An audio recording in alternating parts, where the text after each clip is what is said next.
Hello everyone, I'm the DreamTeller and I'm here to help you today. I know you use this video to fall asleep, so before that, like the video and subscribe to the channel. Also, where are you from and what time are you watching? Now get comfortable and relax. The scratching at my window wasn't the wind. I knew because the trees stood perfectly still, their branches etched against the moonlit sky like skeletal fingers reaching for the stars.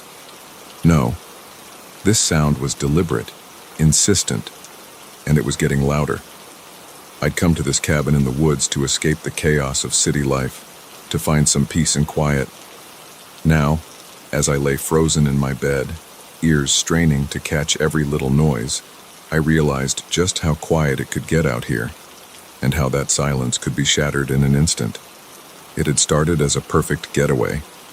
I'd arrived at the cabin yesterday afternoon, the sun still high in the sky, warming the pine-scented air. The cabin itself was charming, all weathered wood and rustic charm, with a wide porch perfect for sipping coffee and watching the sunrise. The rental listing had promised seclusion, and it delivered. The nearest neighbor was miles away, leaving me surrounded by nothing but forest and the occasional chirp of a bird. I'd spent the day unpacking, exploring the nearby trails, and soaking in the tranquility. As night fell, I'd curled up on the couch with a good book, relishing the absence of car horns and sirens. The only sounds were the crackle of the fireplace and the gentle hum of crickets outside. It wasn't until I was getting ready for bed that I first felt it, a prickle on the back of my neck like I was being watched. I shook it off, chiding myself for being paranoid. I was alone out here, after all. There was nothing to fear. But now, as I lay wide awake in the dead of night, that feeling had returned tenfold. The scratching at my window had stopped, replaced by an even more unsettling sound. Footsteps, crunching on the gravel outside. I held my breath, willing my heart to stop pounding so loudly in my chest. Maybe it was just an animal, I told myself. A deer, or even a bear. They were common in these parts, right? The footsteps circled the cabin, slow and deliberate. They paused at each window, and I could swear I heard the sound of something, breathing heavily. I reached for my phone on the nightstand, my hand shaking so badly I nearly dropped it. No signal. Of course. I was miles from the nearest cell tower. The footsteps had completed their circuit of the cabin and were now on the front porch. The old wooden boards creaked under the weight of whatever was out there. I had to do something. I couldn't just lie here, waiting for... what? I didn't want to think about it. Slowly, carefully, I slid out of bed. The floorboards were cold under my bare feet as I crept towards the bedroom door. I eased it open, wincing at the slight squeak of the hinges. The main room of the cabin was bathed in silvery moonlight streaming through the windows. Everything looked different in the dark, familiar shapes transformed into looming shadows. I made my way to the front door, my heart in my throat. There was a baseball bat in the umbrella stand. I'd seen it earlier and thought it was an odd place for it. Now, I was grateful. I wrapped my fingers around the smooth wood, the weight of it reassuring in my hands. The porch had gone quiet, too quiet. I pressed my ear to the door, straining to hear anything. Nothing. Maybe whatever it was had gone away. Maybe I'd imagined the whole thing. I was about to turn back to bed when I heard it, a soft thud, like something being set down on the porch. Then, unmistakably, the sound of the doorknob slowly turning. I stumbled back, raising the bat. The door wasn't locked. I'd been so caught up in the peace and safety of the woods, I hadn't even thought to lock it.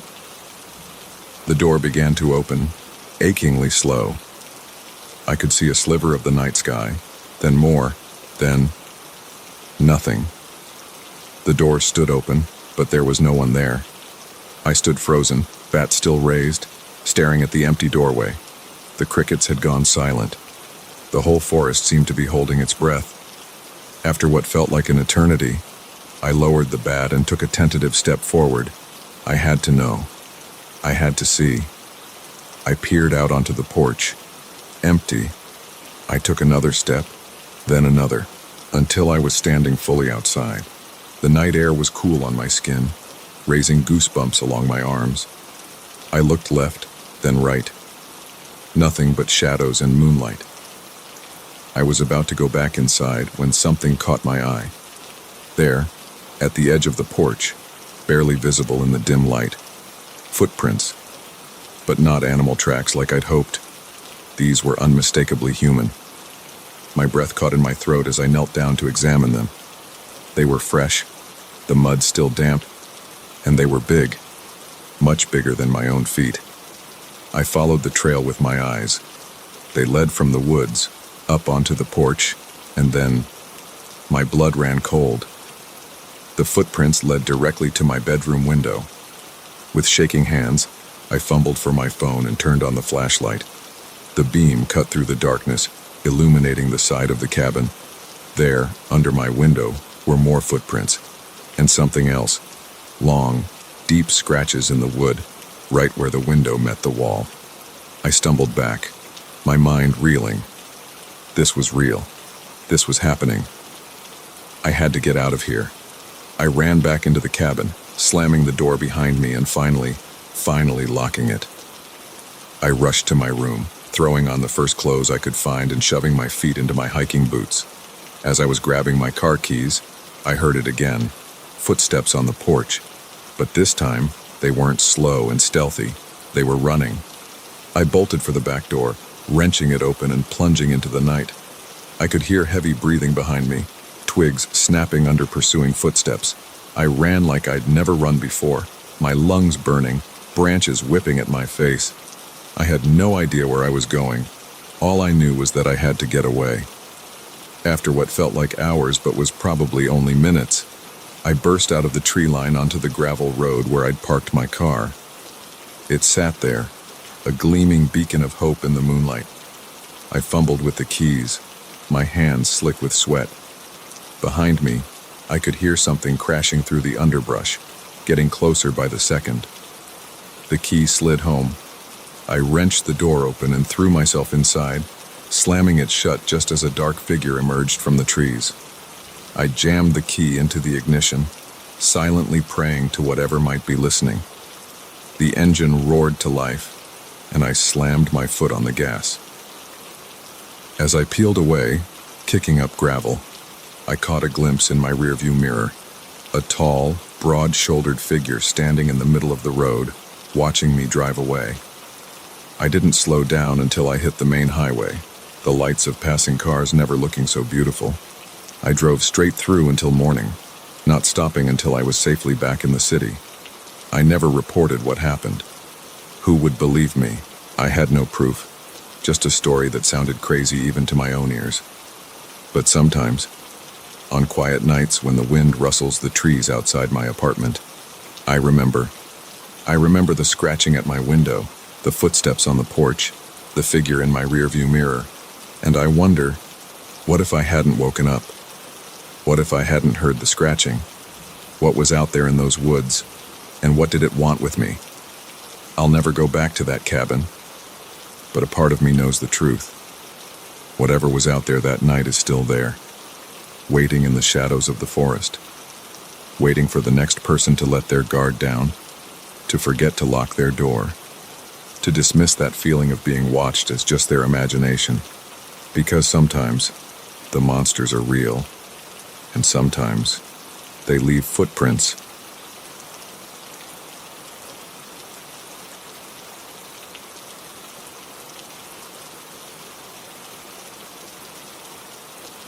The moment I realized my passenger had vanished, I knew this wasn't going to be an ordinary night. 1 second he was there, a solid presence in my peripheral vision, and the next, nothing.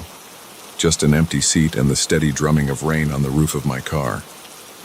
I'd been driving for hours, the monotony of the highway broken only by the occasional flash of lightning illuminating the countryside. The rain had started about an hour into my journey, a light drizzle at first that had quickly become a torrential downpour. I was tired, my eyes strained from peering through the sheet of water cascading down my windshield. That's when I saw him. A lone figure on the side of the road, thumb outstretched, looking thoroughly drenched and miserable. I'm not usually one for picking up hitchhikers, but something about the desperation in his posture made me pull over. He climbed in quickly, bringing with him the smell of wet earth and something else I couldn't quite place. "Thanks," he said, his voice oddly quiet beneath the pounding of the rain. "I thought I'd be stuck out there all night." I nodded, pulling back onto the road. "Where you headed?" I asked, glancing over at him. He was younger than I'd initially thought, probably in his early 20s. His dark hair was plastered to his forehead, water dripping from his chin onto his already soaked jacket. "And just up the road a ways," he replied vaguely, his eyes fixed on the road ahead. "I'll let you know when to stop." We drove in silence for a while, the rhythmic swish of the wipers, the only sound besides the rain. I was about to ask him where exactly he was going when I noticed something strange. The rain on his side of the car wasn't running down the window like it should. Instead, it seemed to be avoiding him, as if there was an invisible barrier between him and the glass. I blinked hard, sure I was seeing things. When I looked again, everything seemed normal. Must be more tired than I thought, I mused, shaking my head slightly. "You okay?" he asked, and I nearly jumped. It was the first time he'd spoken since getting in the car. "Yeah, fine," I said quickly. "Just a long night of driving." He nodded, then turned back to the window. "It's a bad night to be out," he said softly. "You never know what might be lurking in the dark." A chill ran down my spine at his words, though I couldn't say why. I was about to respond when my phone rang, the sudden noise making me start. I fumbled for it, keeping one hand on the wheel. "Hello," I answered, grateful for the distraction. There was nothing but static on the other end. I was about to hang up when I heard it. A voice, faint and distorted, but unmistakable. "Help me," it said. "Please, help me." I frowned, pressing the phone closer to my ear. "Hello, who is this?" More static, then, "He's not who you think he is. Get out. Get out now." The call cut off abruptly. I lowered the phone, my heart racing. What the hell was that about? I glanced over at my passenger, intending to make some joke about bad reception, but the words died in my throat. The seat was empty. I slammed on the brakes, the car fishtailing slightly on the wet road before coming to a stop. I twisted in my seat, looking into the back, but it was empty too. He was gone, vanished into thin air. For a long moment, I just sat there, the engine idling, rain hammering on the roof. This couldn't be happening. People don't just disappear from moving cars. I must have imagined him. That was it. I was tired. It was dark. My mind was playing tricks on me. But even as I thought it, I knew it wasn't true. The seat beside me was still wet from his clothes. I could still smell that strange, earthy scent he'd brought with him. With shaking hands, I put the car back in drive and pulled off to the side of the road. I needed to think, to figure out what was going on. That's when my phone rang again. I stared at it, vibrating innocently on the passenger seat where I'd dropped it. The screen showed an unknown number, the same one as before. My hand hovered over it, part of me screaming not to answer, but another part knowing I had to. I picked it up. "Hello?" I said, my voice barely a whisper. "Why did you pick him up?" The voice was clearer this time, but still distorted, as if coming from very far away. "Don't you know it's dangerous to let strangers into your car?" "Who is this?" I demanded, fear giving way to anger. "What's going on?" "He's not gone," the voice said, ignoring my questions. "He's still there, watching, waiting." The call cut off again. I lowered the phone slowly, my eyes darting around the car, half expecting to see my vanished passenger materialize out of thin air. Nothing. Just the rain and the dark and the empty road stretching out before me. I had to get out of here. I put the car in drive, my foot hovering over the gas pedal, but something stopped me from pressing down. A feeling, an instinct I couldn't explain. I couldn't shake the sensation that I was being watched. Slowly, I turned to look out the passenger side window. For a split second, I saw him. Not in the car, but outside, standing in the rain. Our eyes met, and he smiled. It wasn't a friendly smile. I floored it. The tires squealed on the wet asphalt as I took off. My heart pounding so hard I thought it might burst out of my chest. I didn't know where I was going. I just knew I had to get away. I drove for what felt like hours, my knuckles white on the steering wheel, constantly checking my rearview mirror. But there was nothing behind me except the empty, rain-soaked road. Eventually, the adrenaline began to wear off, replaced by a bone-deep exhaustion. I needed to stop, to rest, to try and make sense of what had happened. I spotted a sign for a rest area coming up and decided to pull in. The parking lot was empty, save for a single semi-truck, its driver presumably asleep in the cab. I parked as far away from it as possible, killing the engine but leaving the keys in the ignition, just in case. I leaned back in my seat, closing my eyes and taking deep breaths. Okay, I thought, let's think about this logically. People don't just vanish into thin air. There had to be an explanation. Maybe I'd dozed off at the wheel. Maybe I'd imagined the whole thing. But even as I thought it, I knew it wasn't true. The wet seat, the phone calls, it had all been real. I was startled out of my thoughts by a tapping on my window. My eyes flew open, my heart leaping into my throat. It was a police officer, peering in at me with concern. I rolled down the window, trying to compose myself. "Everything all right?" he asked, shining his flashlight into the car. "You've been sitting here for a while." I blinked, confused. I'd only just pulled in, hadn't I? But a glance at the clock on my dashboard showed that nearly an hour had passed. "I'm fine," I said, my voice hoarse. "Just taking a break from driving. The rain, you know." He nodded sympathetically. "It's a bad night to be out. You heading somewhere in particular?" I opened my mouth to answer, then paused. Where was I going? I couldn't remember. It was as if the events of the night had wiped everything else from my mind. "I'm not sure," I admitted. "I think I got turned around in the storm." The officer's expression changed, just slightly. A flicker of something, suspicion, concern, crossed his face. "Why don't you come with me to the station?" he suggested. "We can get you a cup of coffee, maybe help you figure out where you're headed." I hesitated.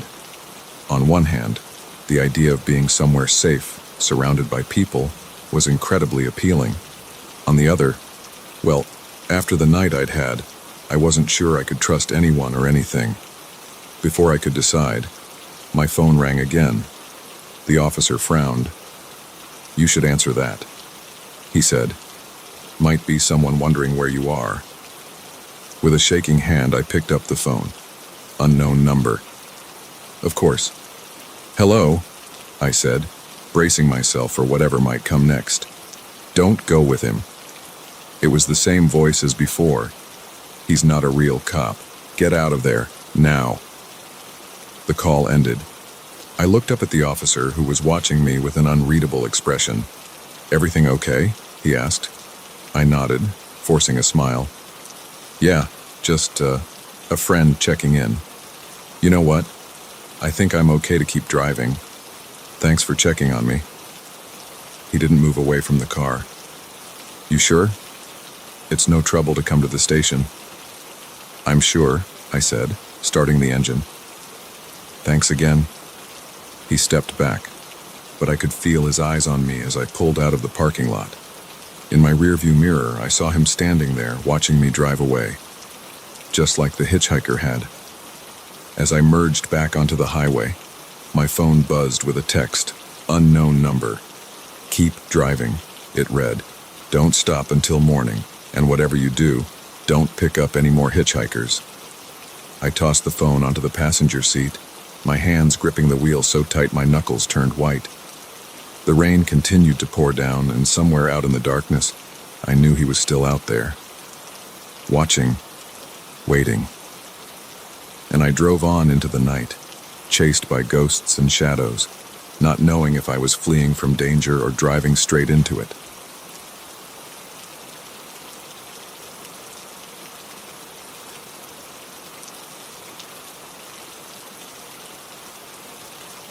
The moment I heard her voice on the other end of the line, I knew this wasn't going to be an ordinary night shift.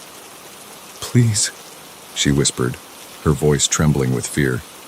"You have to help me. I'm trapped somewhere in the building. I've been a night security guard at Oakwood Tower for 3 years now, and I thought I'd seen it all. Drunken office workers who'd fallen asleep at their desks, the occasional raccoon that managed to sneak in through the loading dock, even a minor fire in the server room once. But this was something entirely different. My name's Mike, and up until tonight, my job had been pretty straightforward. Make my rounds, check the cameras, and make sure nothing goes bump in the night. The building's usually empty after hours, just me and the hum of the air conditioning. I was in the middle of my 2 a.m. round when the call came through on the emergency line. It's a direct line to the security desk, meant for real emergencies. In 3 years, it had never rung once. "Ma'am, calm down," I said, trying to keep my voice steady. "Can you tell me where you are?" I don't know," she replied, her voice barely above a whisper. "It's dark. There are no windows. I think I'm in some kind of storage room." I frowned, scanning the bank of security monitors in front of me. Every floor, every hallway, every stairwell was visible, and they were all empty. "How did you get in there?" I asked. "I don't know," she said, and I could hear the panic rising in her voice. "I was working late, and then... I don't remember. Please, you have to find me. He said he'd be back soon." A chill ran down my spine. Who said, "Is there someone else in the building?" But the line had gone dead. I sat there for a moment, my heart pounding. This had to be some kind of prank, right? But the fear in her voice had sounded so real. I keyed up the camera feeds from earlier in the evening, scanning for any sign of someone working late. Nothing. The last employee had left at 8:47 p.m., and no one had entered the building since. I grabbed my flashlight and radio and headed for the elevator. Prank or not, I had to check it out. As the elevator doors closed, I caught a glimpse of movement on one of the monitors, just for a second, but it was enough to make my blood run cold. A shadow, moving across the lobby. But that was impossible. I was the only one here. The elevator pinged as it reached the top floor. I stepped out, my flashlight beam cutting through the darkness. The air up here felt different, heavier somehow. I shook off the feeling and started my search. I checked every room, every closet, every possible hiding place. Nothing. The building was as empty as it had been all night. But as I turned to head back to the elevator, I heard it, a soft thump, coming from somewhere above me. There shouldn't be anything above me. I was on the top floor. Or was I? I remembered something then, a rumor I'd heard when I first started this job. Something about a hidden floor, not on any of the official blueprints. I'd always dismissed it as office gossip. But now, I ran my flashlight along the wall near the elevator, looking for anything out of place. And there it was, a slight discoloration in the paint, about the size of a handprint. I pressed my palm against it, and to my shock, a hidden panel slid open, revealing a narrow staircase. My radio crackled, making me jump. "Mike, you there?" It was Tom, my relief for the morning shift. He wasn't due for hours yet. "Yeah, I'm here," I replied, my voice shaky. "Tom, something weird is going on. I think there might be someone in the building." "What? That's impossible. I'm looking at the cameras right now. Place is empty." I was about to tell him about the hidden staircase when I heard it again. That soft thump, closer this time, coming from up those stairs. "Tom, listen. I need you to call the police. Tell them." The radio went dead. Not just silent, but completely dead. I tried the power button, but nothing happened. Great. I stood there for a moment, flashlight trained on the dark staircase, trying to decide what to do. Every instinct told me to get out, to wait for backup. But what if that woman was really up there? What if she was in danger? Taking a deep breath, I started up the stairs. The air grew colder as I ascended, the silence broken only by my footsteps and ragged breathing. The beam of my flashlight seemed to grow dimmer with each step, the darkness pressing in around me. I reached the top of the stairs and found myself in a long, narrow hallway. Unlike the rest of the building, with its modern decor and bright colors, this place felt old.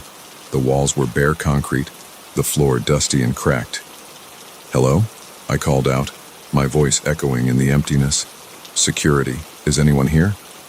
No response, just that heavy, oppressive silence. I made my way down the hall, checking each door as I passed.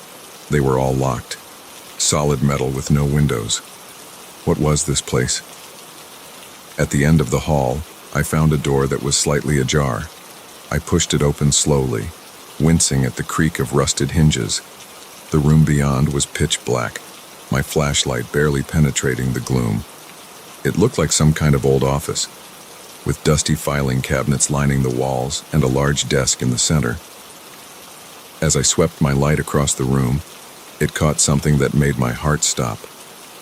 A hand, pale and limp, visible just behind the desk. "Oh God," I muttered, rushing forward. "Ma'am, are you okay?" I rounded the desk and my flashlight illuminated a scene that will haunt me for the rest of my days. It wasn't just a hand, it was a body. A woman, young, with long dark hair obscuring her face. She wasn't moving. I knelt beside her, reaching out to check for a pulse. But as my fingers touched her skin, I recoiled. She was ice cold. And then she moved. It wasn't the movement of someone unconscious stirring. It was jerky, unnatural. Her head snapped up, hair falling away from her face, and I found myself staring into eyes that were completely, utterly black. I scrambled backward, my back hitting the desk. This couldn't be real. This couldn't be happening. The thing that looked like a woman began to rise, its movements twitchy and wrong, like a puppet with tangled strings. Its mouth opened and I heard that voice again, the same one from the phone. "You came," it said, but the voice wasn't coming from its mouth. It seemed to be coming from everywhere at once. "We've been waiting for so long." I didn't wait to hear more. I turned and ran, my heart pounding so hard I thought it might burst from my chest. I could hear it behind me, not running, but moving in that horrible, jerky way. I reached the stairs and practically threw myself down them, taking them 3 at a time. I burst out into the familiar hallway of the top floor, not daring to look back. The elevator was there, doors open, waiting. I dove inside, frantically pressing the button for the lobby. As the doors began to close, I saw it. The thing from upstairs, standing at the end of the hall. It tilted its head, an almost curious gesture, and then smiled. It wasn't a human smile. The elevator seemed to take an eternity to reach the lobby. When the doors finally opened, I ran. Out through the lobby, past the security desk with its bank of monitors, out into the cool night air. I didn't stop running until I reached my car. As I fumbled with my keys, I glanced back at the building, and there, in a window on the top floor, I saw a figure, watching me. I got in my car and drove. I didn't know where I was going. I just knew I had to get away. It wasn't until I was miles away that I realized I was shaking. I never went back to Oakwood Tower. I quit the next day, over the phone. They probably think I'm crazy. Hell, maybe I am. But I know what I saw, what I heard. Sometimes, late at night, my phone will ring. Unknown number. I never answer it. But sometimes, when the house is quiet and the shadows are long, I think I can hear a voice, whispering, waiting. And I wonder, not for the first time, what would have happened if I hadn't gone up those stairs, if I had just dismissed it as a prank and gone about my night. But deep down, I know the truth. It wouldn't have mattered. Because whatever was in that building, whatever was pretending to be a woman in distress, it had been waiting for someone to answer that call, to climb those hidden stairs, waiting for me. And sometimes, in my darkest moments, I fear it's still waiting. That one day I'll turn a corner and find myself back in that hallway, with that thing smiling its inhuman smile, waiting to finish what it started.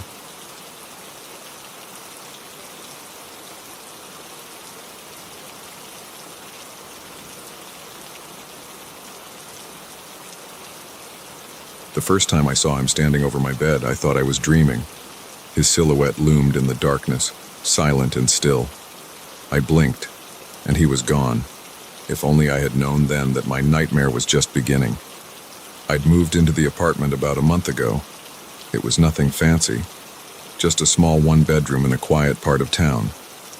The rent was cheap, which should have been my first clue that something wasn't right. But I was desperate for a place of my own after a messy breakup, and when the landlord, Mr. Keegan, showed me around, I was too relieved to notice the way his eyes lingered a little too long, or how he seemed to know the exact layout of the apartment without looking. The first few weeks were uneventful. I settled in, unpacked my boxes, and started to feel like I was getting my life back on track. But then the little things started happening. A book I swore I'd left on the coffee table would be back on the shelf. The milk in the fridge would be lower than I remembered. My favorite mug would be in a different cupboard. At first, I chalked it up to absent-mindedness. I was stressed, working long hours at my new job. It was understandable that I might misplace things or forget where I'd put them. But as the days went by, the feeling that something was off grew stronger. I started noticing other things too. Sometimes, when I came home from work, the air in the apartment felt different, as if someone had been there.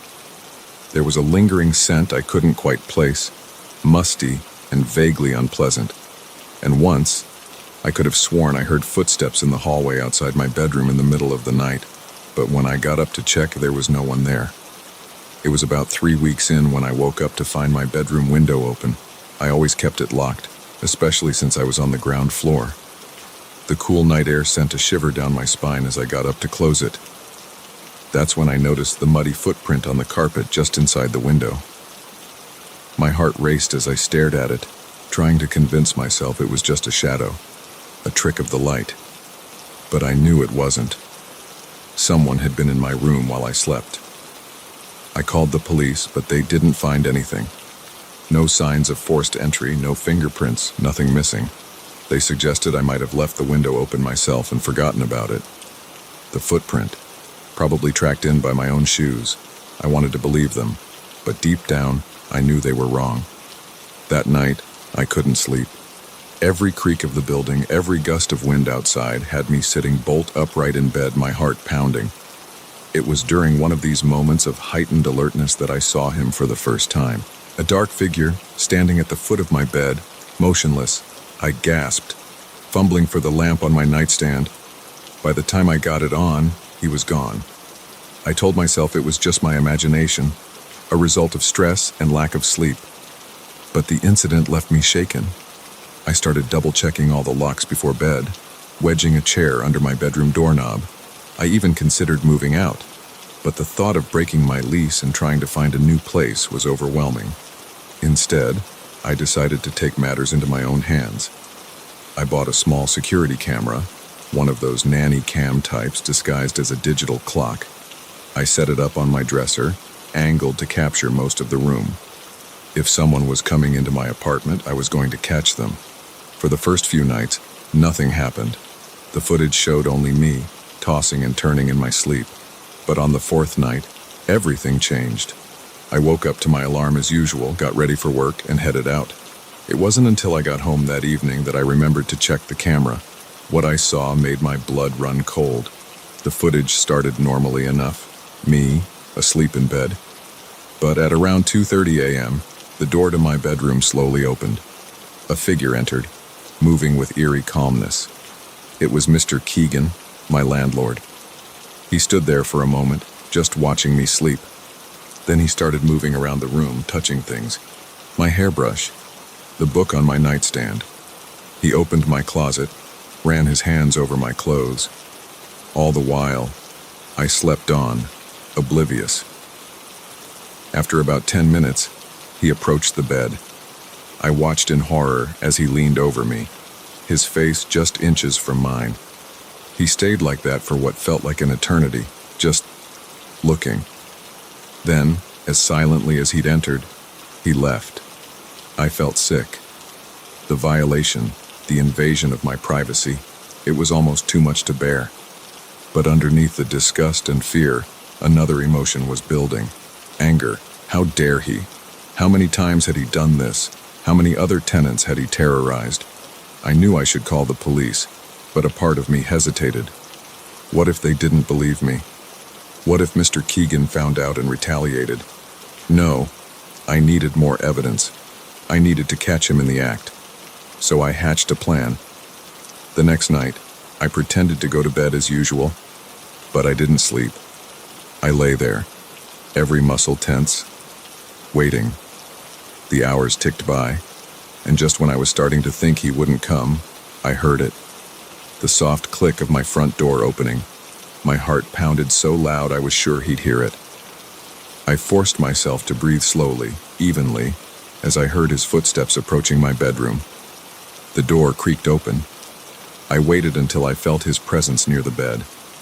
Then, in one swift motion, I sat up and turned on the lamp. Mr. Keegan stood there, frozen like a deer in headlights. For a moment, we just stared at each other. Then he smiled. It wasn't a friendly smile.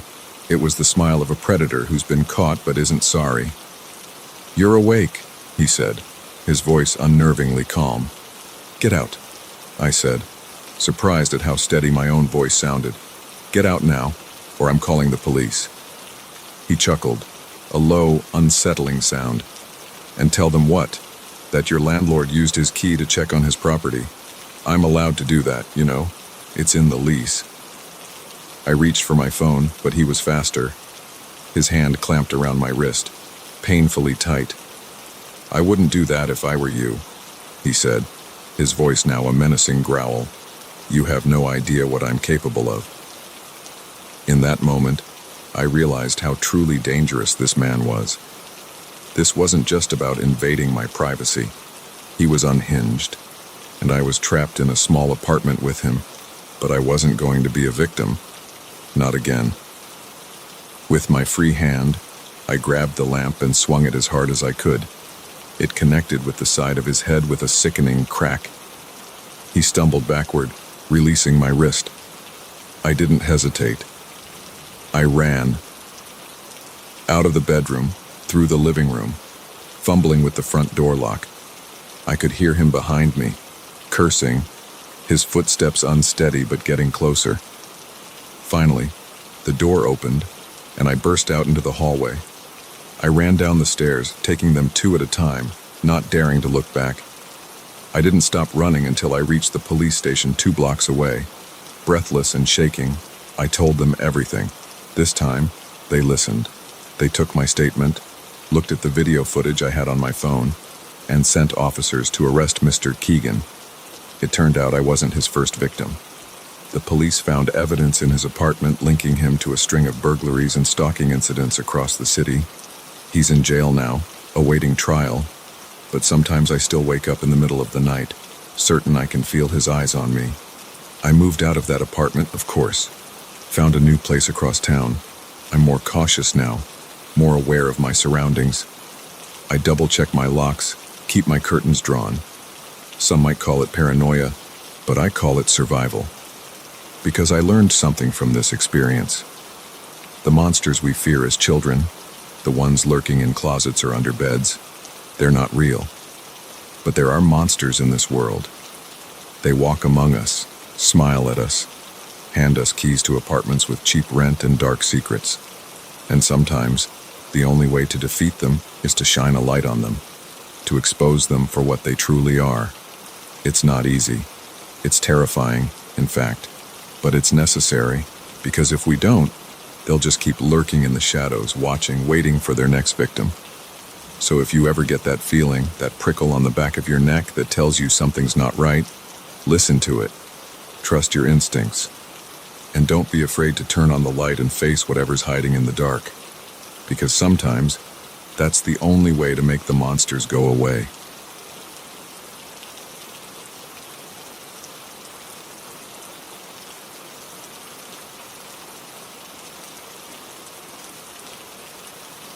The moment I found the diary, I knew I should have left that godforsaken motel. But curiosity got the better of me, and by the time I realized the gravity of my mistake, it was already too late. It was supposed to be a quick overnight stay, just a pit stop on my cross-country drive to my new job in California. The Pinewood Motel wasn't much to look at, a rundown two-story building that had seen better days, probably sometime back in the 70s. But it was cheap, and I was tired. So I pulled into the nearly empty parking lot just as the sun was setting. The lobby smelled of stale cigarettes and cheap air freshener. The clerk, an older woman with faded tattoos and a permanent scowl, barely looked up from her magazine as she handed me the key to room 8. "Checkout's at 11, she mumbled, already dismissing me. I should have noticed the way her eyes flickered when she said the room number, the slight hesitation in her hand as she passed me the key. But I was exhausted from driving all day, my eyes gritty from staring at endless miles of highway. All I wanted was a shower and a bed. The room was about what I expected: faded wallpaper, a sagging double bed, and a TV that looked old enough to have watched the moon landing. But it was clean enough, and the water pressure in the shower was surprisingly good. I was just starting to think I might get a decent night's sleep after all when I noticed it. The corner of something poking out from under the bed. Probably just trash left by a previous guest, I thought. But when I bent down to look, I realized it was a book, a diary, to be exact.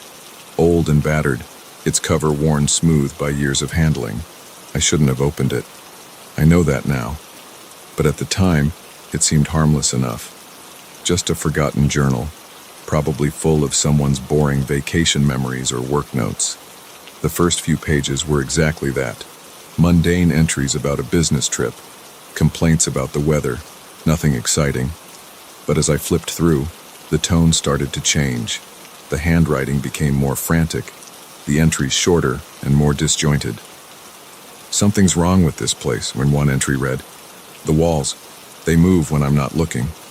And the noises at night, God, the noises."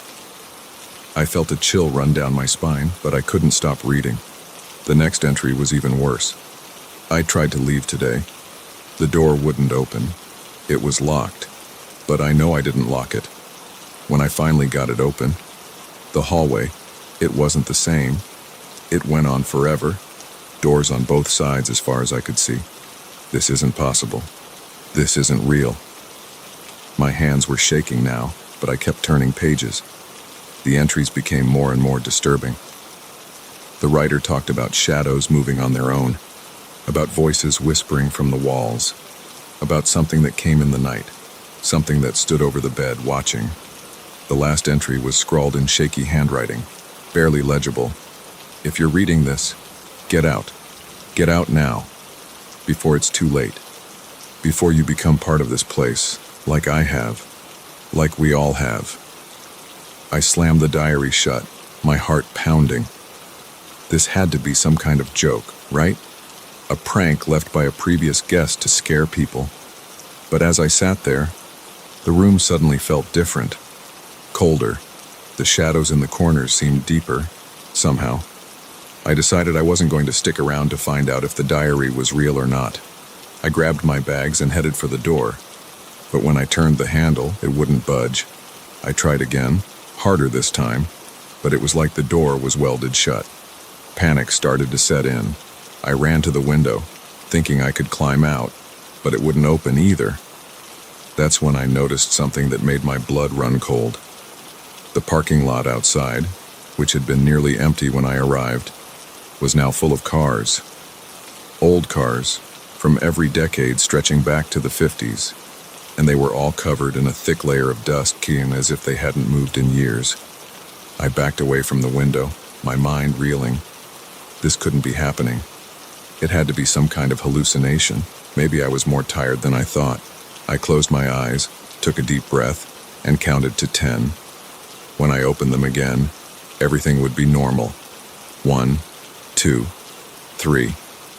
I could hear something now, a faint scratching sound coming from the walls. 4, 5, 6. Was it just my imagination? Or was the room getting smaller? 7, 8, 9. The scratching was louder now, accompanied by whispers too faint to make out. 10. I opened my eyes. The room looked the same, but something felt different. The air was heavier, charged with a strange energy that made the hair on my arms stand up. And the door was open now, revealing a hallway that seemed to stretch on into infinity. I knew I shouldn't go out there. Every instinct was screaming at me to stay put, to wait for morning when surely this would all turn out to be some vivid nightmare. But I couldn't stay in that room. Not with those whispers growing louder. Not with the shadows that seemed to be reaching for me. So I stepped out into the hallway. It was like entering another world. The cheap carpet and peeling wallpaper were gone, replaced by dark, polished wood and elegant wallpaper that seemed to shimmer in the dim light. Doors lined both sides of the hallway, stretching as far as I could see in both directions. I started walking, telling myself I just needed to find the stairs, to get to the lobby and out of this insane place. But no matter how far I went, there were no stairs, no elevator, no way down, just an endless procession of doors. I don't know how long I walked. It could have been minutes, or hours, or days. Time seemed to have no meaning here. Sometimes I thought I heard voices behind the doors, muffled conversations or muted sobs. Once, I swear I heard my own voice, laughing at some forgotten joke. Finally, exhausted and on the verge of a breakdown, I stopped in front of a door that looked just like all the others. I don't know why I chose this one. Maybe some part of me knew, even then. I turned the handle, and it opened easily. Inside was my room. Not the room I had checked into, but my childhood bedroom, exactly as it had been when I was 10 years old. My old toys were scattered on the floor, posters of long-forgotten bands on the walls. And there, sitting on the bed, was me. 10-year-old me, looking up with a smile that didn't quite reach her eyes. "You're finally here," she said, her voice echoing strangely. "We've been waiting for so long." I backed away, shaking my head. This wasn't real. It couldn't be real. I turned to run, but the hallway was gone. In its place was another room, this one from my college dorm, and another version of me, older now, sitting at the desk. "Don't you remember?"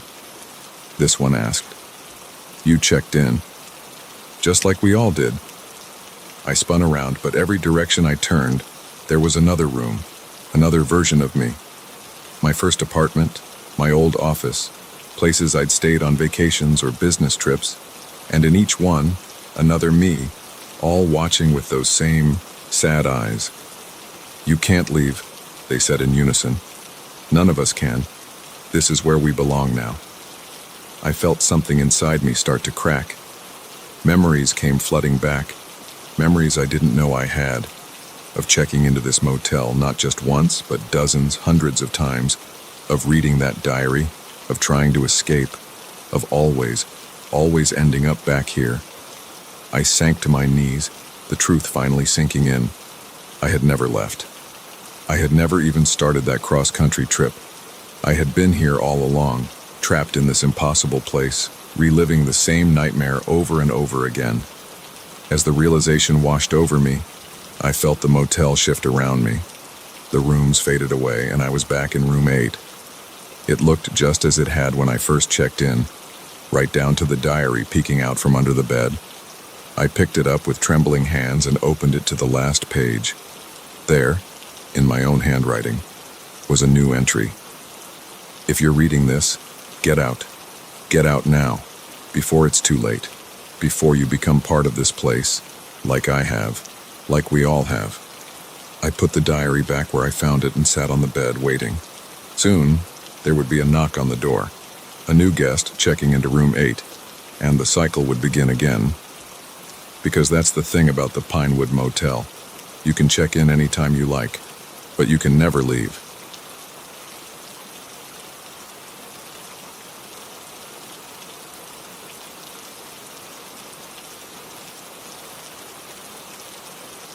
The moment I saw his eyes lock onto me, I knew this peaceful fishing trip was about to turn into a fight for survival. There's a certain look predators get when they've chosen their prey, and this man had it in spades. I'd come to Lake Hollow to escape the chaos of city life, to find some solitude and maybe catch a few fish. It was a beautiful spot, tucked away in the mountains, far from the nearest town. The kind of place where you could lose yourself for days, surrounded by nothing but trees and water. I arrived early that morning, just as the mist was lifting off the lake. The air was crisp, filled with the scent of pine and damp earth. I found a quiet spot on the shore, away from the few other fishermen I'd seen setting up. Perfect, I thought. Just me and the fish. For the first few hours, it was exactly what I'd hoped for. The gentle lapping of waves against the shore, the occasional splash of a jumping fish, the rustle of leaves in the breeze. I'd caught a couple of decent-sized trout and was feeling pretty good about my decision to come out here. That's when I first noticed him. He was standing about 50 yards down the shore, rod in hand, but he wasn't fishing. He was watching me. I tried to shrug it off at first. Maybe he was just sizing up the competition, seeing if I was having any luck. But there was something off about the way he stood. Too still, too focused. I cast my line again, trying to ignore the prickle of unease creeping up my spine. When I glanced back, he had moved closer. Not much, just a few yards, but enough that I could see his face more clearly now. He was older than me, maybe in his 50s, with a weathered face and a scraggly beard. But it was his eyes that caught my attention, cold, calculating, hungry. I reeled in my line, deciding it was time to move to a new spot. As I packed up my gear, I kept him in my peripheral vision. He mirrored my movements, gathering his own things. My heart rate picked up. This wasn't normal behavior, not by a long shot. I headed further down the shore, away from where I'd parked my car. In hindsight, that was my first mistake. But I thought if I could just put some distance between us, maybe he'd lose interest. I found another spot and set up again, my hands shaking slightly as I baited my hook. I tried to focus on the water, on the rhythm of casting and reeling, but I couldn't shake the feeling of being watched. Sure enough, when I turned to scan the shoreline, there he was, closer now, maybe 30 yards away. He wasn't even pretending to fish anymore, just standing there staring at me with those predator eyes. "Hey," I called out, trying to keep my voice steady. "You looking for a good spot? There's plenty of room down that way." He didn't respond, didn't even blink, just kept staring. That's when I knew I was in real trouble.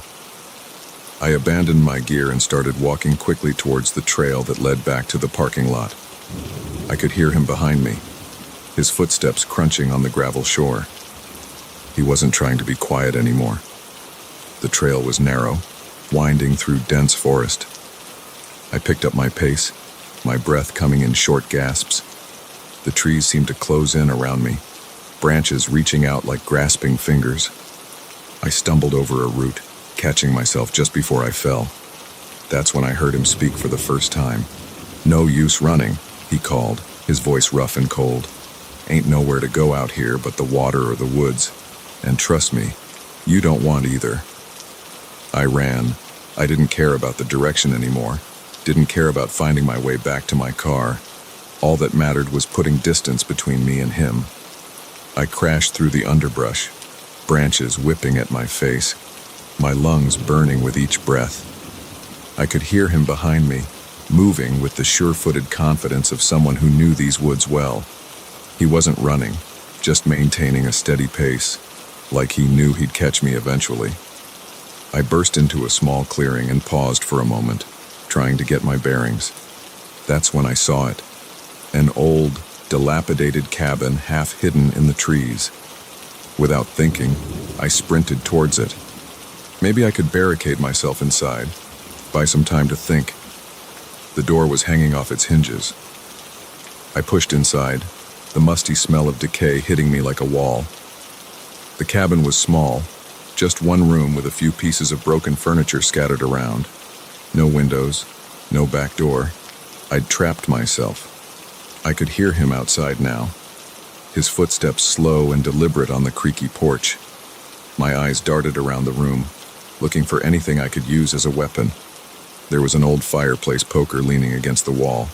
I grabbed it, the rusted metal rough against my palm. "Come on out," he called, his voice closer now. "Let's not make this any harder than it needs to be."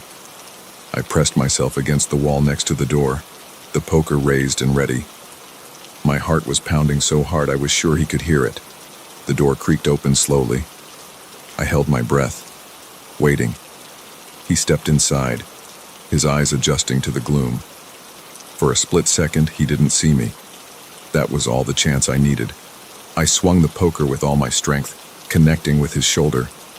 He let out a roar of pain and anger, stumbling backwards. I didn't wait to see if he'd fall. I ran, ducking under his grasping arms and out into the clearing. But he was faster than I expected.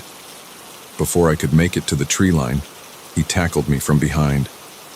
We went down hard. The breath knocked out of me as I hit the ground. He flipped me over, his weight pinning me down. Up close, his eyes were even more terrifying.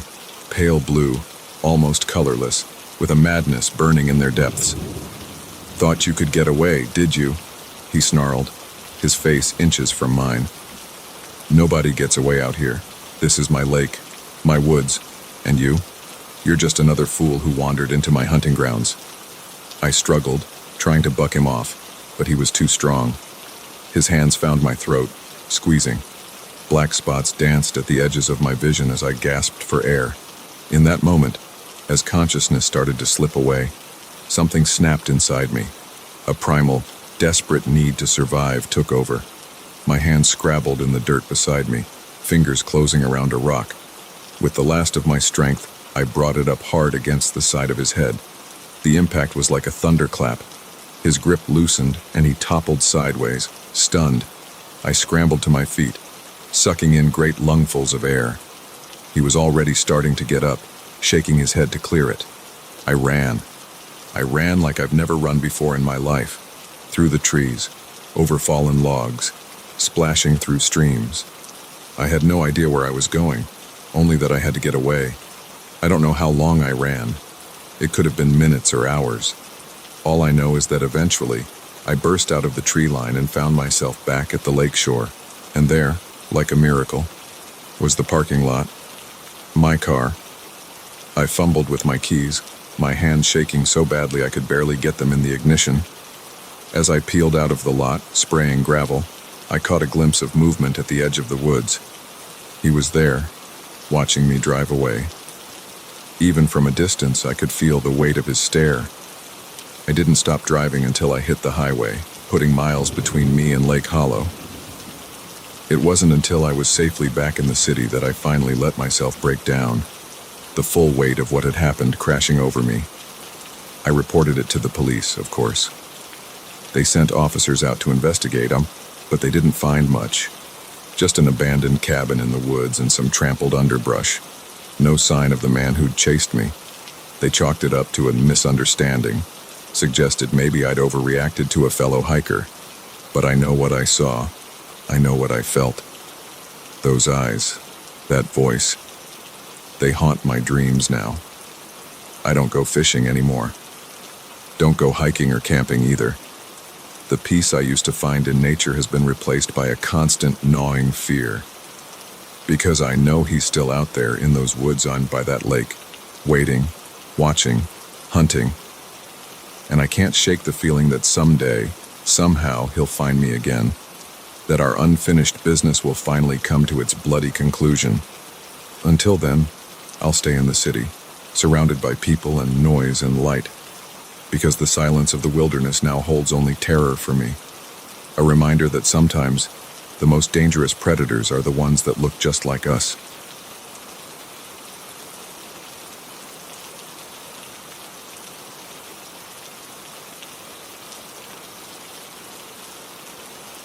The moment I opened that package, I knew I'd stumbled into something far bigger and more dangerous than I could have ever imagined. What I didn't know was that it would turn my quiet hotel stay into a nightmarish game of cat and mouse. I'd checked into the Pinewood Hotel late that evening, exhausted from a long day of business meetings. It was one of those generic chain hotels, nothing fancy, but clean and comfortable enough for a night or two. The lobby was quiet. Just me and the bored-looking receptionist who barely looked up from her computer as she handed me my key card. "Room 317, she said, her voice as bland as the beige walls around us. "Elevators to your left, checkouts at 11. I nodded my thanks and headed up, my wheeled suitcase bumping along behind me. The third-floor hallway was deserted, the only sound the soft hum of the ice machine at the far end. I found my room easily enough and swiped the card, eager to kick off my shoes and fall into bed. That's when I saw it. A small package, about the size of a shoebox, sitting right in front of my door. At first, I thought maybe I'd dropped something from my briefcase key, but as I bent to pick it up, I realized it wasn't mine. The label was addressed to someone named J. Marston, definitely not me. I should have just left it there. Should have called the front desk and let them deal with it. But curiosity got the better of me. I picked up the package. It was surprisingly heavy for its size and brought it into the room with me. Once inside, I set it on the desk and took a closer look. The return address had been blacked out with marker, and there was no postage stamp. This hadn't come through the mail. Someone had hand-delivered it. I told myself I was just going to take a quick peek, make sure it wasn't anything that needed immediate attention. That's what I told myself as I carefully peeled back the brown paper wrapping. Inside was a plain cardboard box.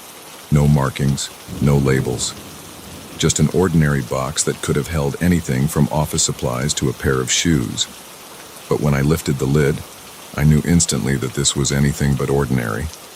The box was filled with documents, stacks of papers, file folders, and what looked like photographs.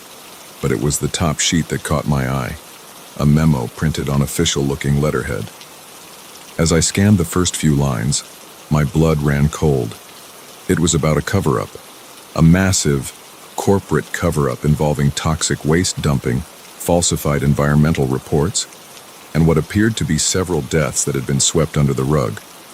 Names were mentioned, big names, CEOs and politicians I recognized from the news. And at the bottom, a handwritten note. "Jay, this is everything. Be careful. They're watching." My hands were shaking as I set the paper down. This was big, bigger than big. This was the kind of information that could bring down companies, end careers, maybe even land people in prison. And somehow, it had ended up outside my hotel room door. I sat there for a moment, my mind racing. What should I do? Call the police, the media?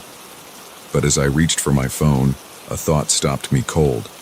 Whoever had left this package thought they were delivering it to Jay Marston, which meant they knew what room he was supposed to be in.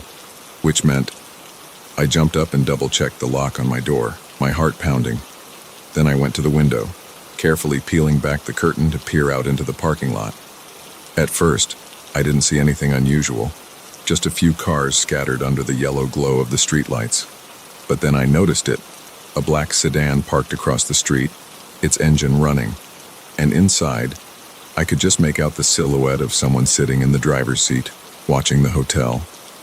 I let the curtain fall back into place, trying to calm my breathing. This was bad, really bad. I was in a room that wasn't supposed to be mine, with information I wasn't supposed to have. And there were people out there who clearly wanted that information back. I had to get out of there. But how? If they were watching the front of the hotel, they'd see me leave. And I couldn't very well walk out with a mysterious package under my arm. I looked at the box again, an idea forming. Quickly, I emptied my suitcase, shoving my clothes into the hotel room drawers. Then I carefully transferred the contents of the box into my suitcase, making sure everything was exactly as I'd found it. The empty box and wrapping paper I stuffed into the trash can, burying them under crumpled tissues and empty water bottles. Just as I zipped up the suitcase, there was a knock at the door. My heart leapt into my throat. "Housekeeping," a voice called. I froze. It was nearly midnight. Why would housekeeping be coming around now? "No, thank you," I called back, trying to keep my voice steady. "I'm about to go to sleep." There was a pause, then another knock, harder this time. "Sir, we need to change the sheets. Hotel policy." I didn't respond this time, my eyes darting around the room, looking for an escape route. The window? No, I was 3 stories up. The bathroom? A dead end. The knocking had turned to pounding now. "Open up, Mr. Marston. We know you're in there." In that moment, I made a decision. I grabbed my suitcase and ran for the door. I threw it open, catching the man on the other side off guard. He was big, dressed in a hotel uniform that didn't quite fit right, and he definitely wasn't housekeeping. I shoved past him, my shoulder connecting with his chest, and sprinted down the hallway. I could hear him shouting behind me, heavy footsteps giving chase. I hit the stairwell running, taking the steps 2 at a time, the suitcase bumping against my legs. I burst out into the lobby, startling the receptionist. "Call the police," I yelled as I ran past, but whether from shock or complicity, she just sat there, staring. Outside, the night air hit me like a slap to the face. I ran for my car, fumbling with the keys. As I threw the suitcase in the back seat, I saw the black sedan across the street roar to life, its headlights cutting through the darkness as it pulled out. I peeled out of the parking lot, tires squealing. In my rearview mirror, I could see the sedan following, gaining on me. I hit the highway doing 20 over the speed limit, my knuckles white on the steering wheel. For the next hour, it was like something out of a movie. Me, pushing my modest sedan to its limits, weaving through what little traffic there was. Them, always there in my rear view, never more than a few car lengths behind. It wasn't until I hit the outskirts of the next town that I finally lost them, pulling off onto a dark side street and killing my lights. I sat there in the darkness, my heart pounding, waiting to see if they'd drive past. After 10 minutes of silence, I let out a shaky breath. I'd done it. I'd gotten away. But now what? I had a suitcase full of incriminating documents, no idea who had left them or who was after them, and I was pretty sure I couldn't go home. Not if they knew who I was. I sat there for a long time, weighing my options. Finally, I made a decision. I drove to the local police station, parked across the street, and called in an anonymous tip. Then I left the suitcase in front of the station doors and drove away. I'd like to say that was the end of it. That I went home, went back to my normal life, and never thought about that night again. But that would be a lie. The story broke a few weeks later. A massive scandal involving several major corporations and high-ranking government officials. Arrests were made, companies collapsed, and the political landscape shifted overnight. And me, I moved, changed my name, started looking over my shoulder everywhere I went, because I know that somewhere out there are people who remember the night their carefully laid plans went awry. People who might still be looking for the man who stumbled into room 317 and walked out with their secrets. So if you ever find yourself in a hotel and there's an unexpected package at your door, my advice, leave it be. Some mysteries are better left unsolved.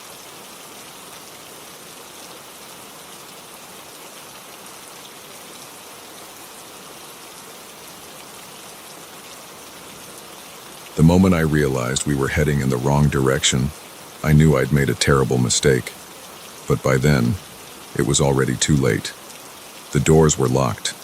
The man behind the wheel was no longer the helpful stranger he'd pretended to be, and the vast emptiness of the desert stretched out around us in every direction. It had started innocently enough. My old Chevy had finally given up the ghost. sputtering to a stop on a desolate stretch of highway somewhere in the middle of New Mexico. I'd been driving for hours, the monotonous landscape broken only by the occasional cactus or tumbleweed. The sun was setting, painting the sky in brilliant shades of orange and purple, but I couldn't appreciate the beauty. All I could think about was how screwed I was. I'd tried the engine a few times, but it just made a sad whining noise and refused to turn over. My cell phone, predictably, had no signal. I was stuck. That's when I saw the headlights approaching in the distance. Relief washed over me. Surely, whoever it was would be able to help, or at least give me a ride to the nearest town. The vehicle, an old pickup truck that had seen better days, slowed as it approached. The driver, a middle-aged man with a weathered face and a friendly smile, rolled down his window. "Car trouble?" he asked, his voice gravelly but kind. I nodded, explaining my situation. He listened patiently, then offered to give me a ride to the next town. "It's about an hour away," he said. "We can call a tow truck from there." I hesitated for a moment.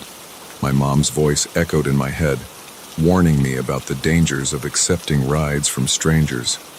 But what choice did I have? Stay here and hope another car came along before I died of thirst or heat stroke? "That would be great," I said, grabbing my backpack from the car. "Thank you so much." He introduced himself as Frank as I climbed into the passenger seat.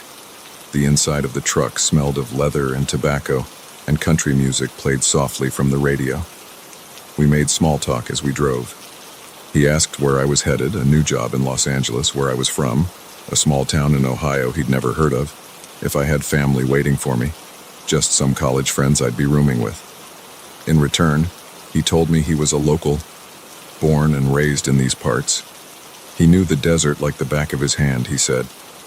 It wasn't until about 20 minutes into the drive that I started to feel uneasy. Something about the way Frank was asking questions, the intensity of his gaze when he looked at me, it just felt off. I tried to shake it off. He was just being friendly, I told myself. But then I noticed something that made my blood run cold. We were heading east. The sun, which had been setting in front of us when we started driving, was now on our left. Frank, I said, trying to keep my voice casual. I think we might be going the wrong way. Wasn't the town supposed to be west of where my car broke down? He didn't answer right away. When he did, his voice had lost all its earlier warmth. "No," he said flatly. "We're going the right way." My heart started pounding. I reached for the door handle, thinking maybe I could tuck and roll, action movie style. But the door wouldn't open. Child locks. "Where are we going?" I asked, no longer bothering to hide the fear in my voice. Frank's lips curled into a smile that sent chills down my spine. "Somewhere private," he said, "where we won't be disturbed." Panic set in. I looked around wildly, searching for something, anything I could use as a weapon. The truck was clean, almost obsessively so. No loose tools, no conveniently placed tire iron, nothing. "Please," I said, hating how weak my voice sounded. "Just let me out. I won't tell anyone. I swear," he laughed, a harsh, grating sound. "Oh, I know you won't tell anyone. No one ever does." The implication of his words hit me like a punch to the gut. This wasn't his first time. How many others had he taken? How many cars were left abandoned on the side of the road, their drivers never to return? We drove on in silence, the miles stretching out endlessly before us. I racked my brain for a plan, but came up empty. I was trapped in a moving vehicle with a man who clearly meant me harm, heading deeper into a desert I didn't know. Just when I thought things couldn't get any worse, Frank turned off the main highway onto a dirt road. The truck bounced and rattled as we made our way into the wilderness, leaving behind any chance of another car passing by. After what felt like hours, but was probably only about 20 minutes, Frank stopped the truck. We were in a small clearing, surrounded by scrub brush and towering rock formations. In the moonlight, it looked almost beautiful, but I knew this place wasn't meant for admiring scenery. "Get out," Frank said, pulling a gun from under his seat. My legs felt like jelly as I climbed out of the truck. Frank followed, keeping the gun trained on me. "Start walking," he ordered, gesturing towards a narrow path leading between two large boulders. I considered making a run for it, but one look at the vast emptiness around us killed that idea. Even if I managed to outrun him, where would I go? I'd die of exposure long before I found help. So I walked, my mind racing, trying to figure out how to get out of this. Maybe I could reason with him, appeal to his humanity. "You don't have to do this," I said, my voice shaking. "Whatever you're planning, it's not too late to stop." He didn't respond, just prodded me forward with the gun. We walked for about 10 minutes before coming to a small cave entrance. My heart sank. This was it. This was where he was going to kill me. "Inside," he grunted. I hesitated, looking around desperately for some way out of this nightmare. That's when I saw it. A flash of metal in the moonlight, half buried in the sand. A piece of rebar, probably left over from some long-abandoned construction project. In that moment, survival instinct took over. I dove for the rebar, my fingers closing around the rusty metal, just as Frank realized what I was doing. He lunged for me, but I was quicker. I swung the rebar with all my strength, connecting with his outstretched arm. He howled in pain, the gun flying from his grasp.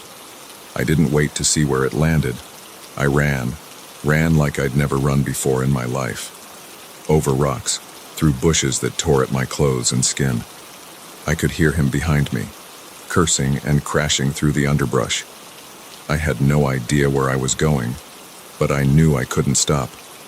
My lungs burned, my legs ached, but fear kept me moving.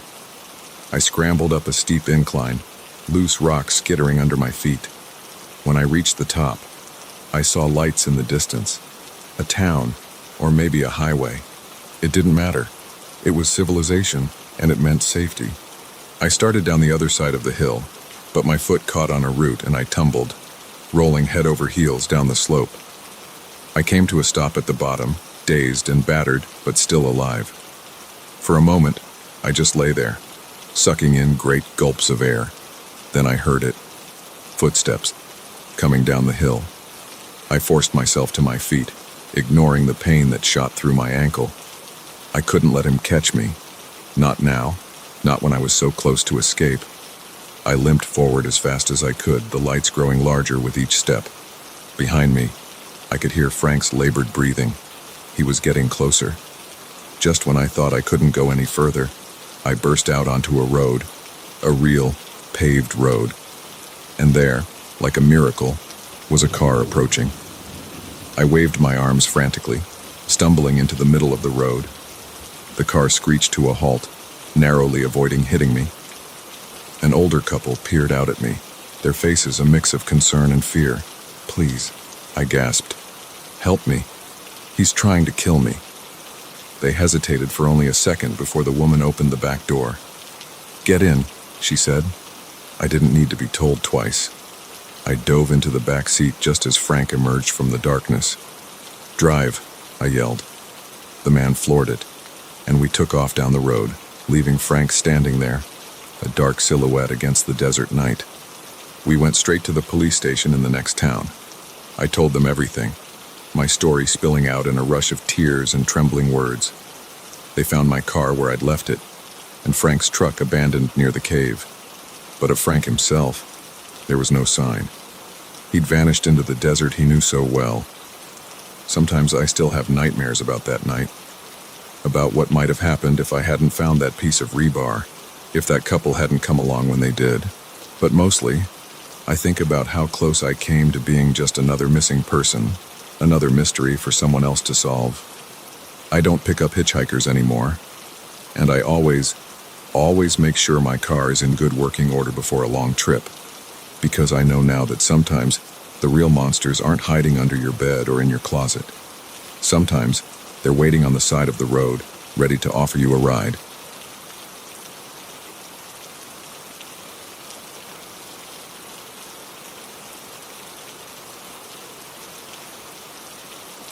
The moment I realized the man standing in my living room wasn't really a delivery driver, I knew I'd made a terrible mistake. But by then, it was too late. The storm raged outside, the power was out, and I was trapped in my own home with a stranger who had anything but package delivery on his mind. It had started as just another dreary Tuesday evening. I'd been working from home, trying to meet a deadline while the wind howled and rain lashed against the windows. The storm had been building all day, and by nightfall it was in full force. The lights had been flickering on and off for hours, and I was just considering calling it quits when there was a knock at the door. I hesitated. Who would be out in weather like this? But then I remembered I'd ordered a package and the tracking had said it would arrive today. Maybe the poor delivery guy had gotten caught in the storm. I opened the door to find a man in a brown uniform, soaked to the bone and holding a soggy cardboard box.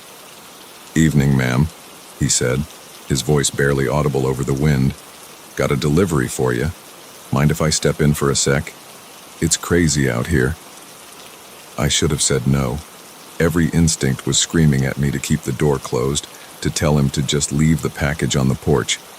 But he looked so miserable, standing there in the rain, that I found myself stepping aside. "Of course," I said. "Come in. Get out of that rain." He hurried inside, bringing with him the smell of wet clothes and something else, something I couldn't quite place. I closed the door, shutting out the howling wind. "You can set the package down there," I said, pointing to a small table by the door. "Would you like a towel to dry off?" He turned to face me, and that's when I saw it. The look in his eyes. It wasn't gratitude or relief at being out of the storm. It was hunger, predatory. My heart skipped a beat. "That's awful kind of you," he said, his voice low and no longer muffled by the wind. "But I don't think a towel is going to cut it." He took a step towards me, and I instinctively backed up. "What do you mean?" I asked, trying to keep my voice steady. He smiled, but it wasn't a friendly smile. It was the kind of smile a wolf might give a rabbit it had cornered. "I think you know exactly what I mean." That's when the power went out. One moment, the living room was bathed in warm light, and the next, we were plunged into darkness. I heard him chuckle, a sound that sent chills down my spine. "Well, ain't that convenient?" he said. I turned and ran, my heart pounding in my chest. I knew my house, even in the dark. He didn't. That was my only advantage. I made it to the kitchen, fumbling in a drawer for anything I could use as a weapon. My fingers closed around a rolling pin just as I heard his heavy footsteps entering the room. "Come on now," he called, his voice sickeningly playful. "No need to make this difficult. We're going to have a nice long night together, you and me." I swung the rolling pin blindly in the direction of his voice. There was a satisfying thunk and a grunt of pain. I didn't wait to see if I'd done any real damage. I ran again, this time heading for the stairs. I took them two at a time, my free hand skimming the wall to keep my bearings in the darkness. Behind me, I could hear him recovering, his footsteps heavy on the stairs. "You're gonna pay for that," he growled, all pretense of friendliness gone. I made it to my bedroom and slammed the door shut, fumbling with the lock. It wouldn't hold him for long, but it might buy me enough time to think of a plan. My eyes darted around the room, adjusting to the dim light coming through the window. Phone. I needed my phone. But where was it? In my panic, I couldn't remember where I'd left it. The door shuddered as he threw his weight against it. The lock wouldn't hold for long. I dove for my bedside table, yanking open drawers. Nothing. Where was it? Another slam against the door. I heard wood splintering. Then I remembered. My phone was downstairs, charging in the living room. My stomach dropped. I was trapped, phoneless, in a dark room with a madman trying to break down the door. The window. It was my only chance. I ran to it, throwing it open. The wind and rain immediately whipped into the room, soaking me in seconds. I looked down. It was a long drop to the ground over the porch roof. I might break something if I jumped, but it was better than the alternative. Just as I was about to climb out, a flash of lightning illuminated the yard. And there, parked behind my car, was a van. A van that definitely wasn't a delivery vehicle. How long had he been watching me, waiting for his chance? The bedroom door exploded inward with a crash that made me jump. He stood there, silhouetted in the doorway, his breath coming in heavy pants. "Nowhere left to run," he said, taking a step into the room. I gripped the rolling pin tighter, backing up until I felt the windowsill press against my back. "Stay back," I warned, trying to sound braver than I felt. He laughed, a harsh, grating sound. "Or what? You'll hit me with your little rolling pin again? Go ahead. I like it when they fight back." He lunged at me. I swung the rolling pin, but this time he was ready. He caught my wrist, twisting until I cried out in pain and dropped my makeshift weapon. "Now then," he said, his face inches from mine. "Let's have some fun." In that moment, with his foul breath on my face and his iron grip on my wrist, something in me snapped. I wasn't going to be a victim. I wasn't going to let this be how my story ended. I brought my knee up hard, connecting solidly with his groin. He let out a howl of pain, doubling over. I shoved him with all my might, sending him stumbling backwards. Without pausing to think, I climbed out onto the porch roof. The shingles were slick with rain, and I nearly lost my footing. Behind me, I could hear him recovering, cursing as he made his way to the window. I half ran, half slid down the roof, my heart in my throat. At the edge, I hesitated for just a second before jumping. I hit the ground hard, pain shooting up through my ankles and knees, but I didn't have time to recover. I could see him at the window, preparing to follow. I ran, through my yard, across the street, to my neighbor's house. I pounded on their door, screaming for help. Lights came on inside, and I heard movement. Just as my neighbor opened the door, I heard the screech of tires.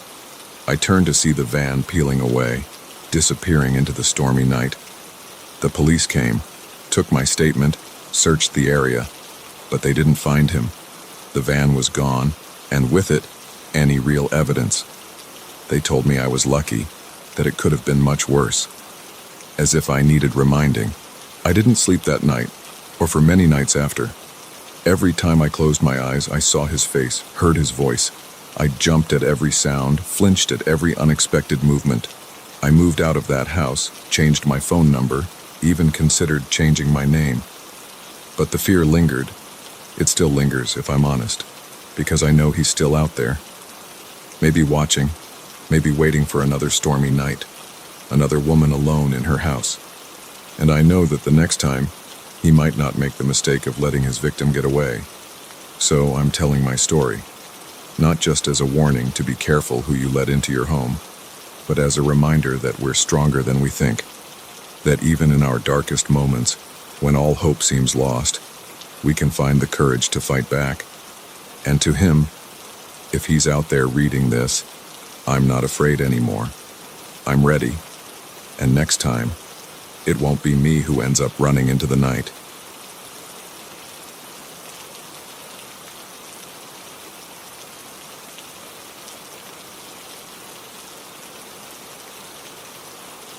The moment I saw those footprints in the old barn, I knew I wasn't alone out here, and whatever was sharing these woods with me was definitely not some harmless wildlife. I'd come out to Blackwater Forest for a weekend of solitude and reflection. My life back in the city had become a chaotic mess of deadlines, relationship drama, and existential crises. I figured a few days of roughing it in the wilderness might help me clear my head and reset my priorities. How wrong I was. The first day had gone well enough. I'd hiked several miles into the forest, found a nice clearing to set up my tent, and spent the afternoon exploring the surrounding area. As the sun began to set, I'd gathered wood for a fire and settled in for a quiet evening under the stars. It wasn't until the next morning that things started to feel off. I woke up to find my backpack had been moved from where I'd left it outside my tent. At first, I thought maybe an animal had gotten curious during the night, but nothing was torn or chewed, just rearranged. It was odd, but I brushed it off and went about my day. I decided to explore further into the forest, following a barely visible trail that seemed to wind between the towering pines. The deeper I went, the denser the woods became. The canopy overhead grew so thick that only slivers of sunlight managed to penetrate, casting eerie shadows on the forest floor. That's when I stumbled upon the old barn. It was tucked away in a small clearing, its weathered boards gray with age and half hidden beneath a tangle of vines. It looked like it hadn't been used in decades, maybe even a century. Curiosity got the better of me, and I decided to take a closer look. The door creaked ominously as I pushed it open, sending a shiver down my spine. The interior was dim, dust motes dancing in the few beams of light that managed to sneak through cracks in the walls. Old farm equipment lay scattered about, rusted and broken, but it was the floor that caught my attention. Footprints, fresh ones, pressed into the thick layer of dust that covered the wooden planks. They weren't animal tracks, and they definitely weren't mine. These were human footprints, and judging by their clarity, they couldn't be more than a day old. My heart started to race. Who else could be out here? I was miles from any road or trail. The park ranger had told me I was the only camper registered in this area for the weekend. As my eyes adjusted to the gloom, I noticed something else. Food wrappers, empty water bottles, signs of recent human habitation, but this was no ordinary campsite.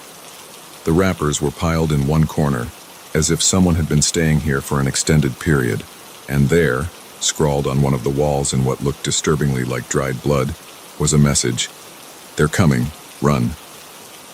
I backed out of the barn, my breath coming in short gasps. This was wrong, all wrong. I needed to get back to my campsite, pack up, and get the hell out of these woods.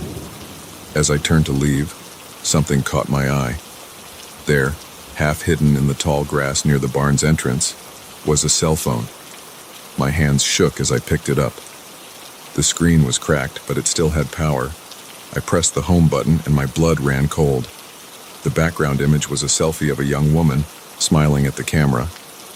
But it was the date on the lock screen that made my stomach lurch. It was from 3 days ago, which meant whoever this phone belonged to had been here very recently. And judging by the state of the barn and that ominous message, they might be in serious trouble. I shoved the phone in my pocket and started back towards my campsite, moving as quickly and quietly as I could. The forest, which had seemed so peaceful yesterday, now felt oppressive. Every snapping twig made me jump.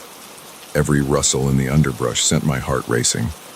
When I finally reached my clearing, I stopped dead in my tracks.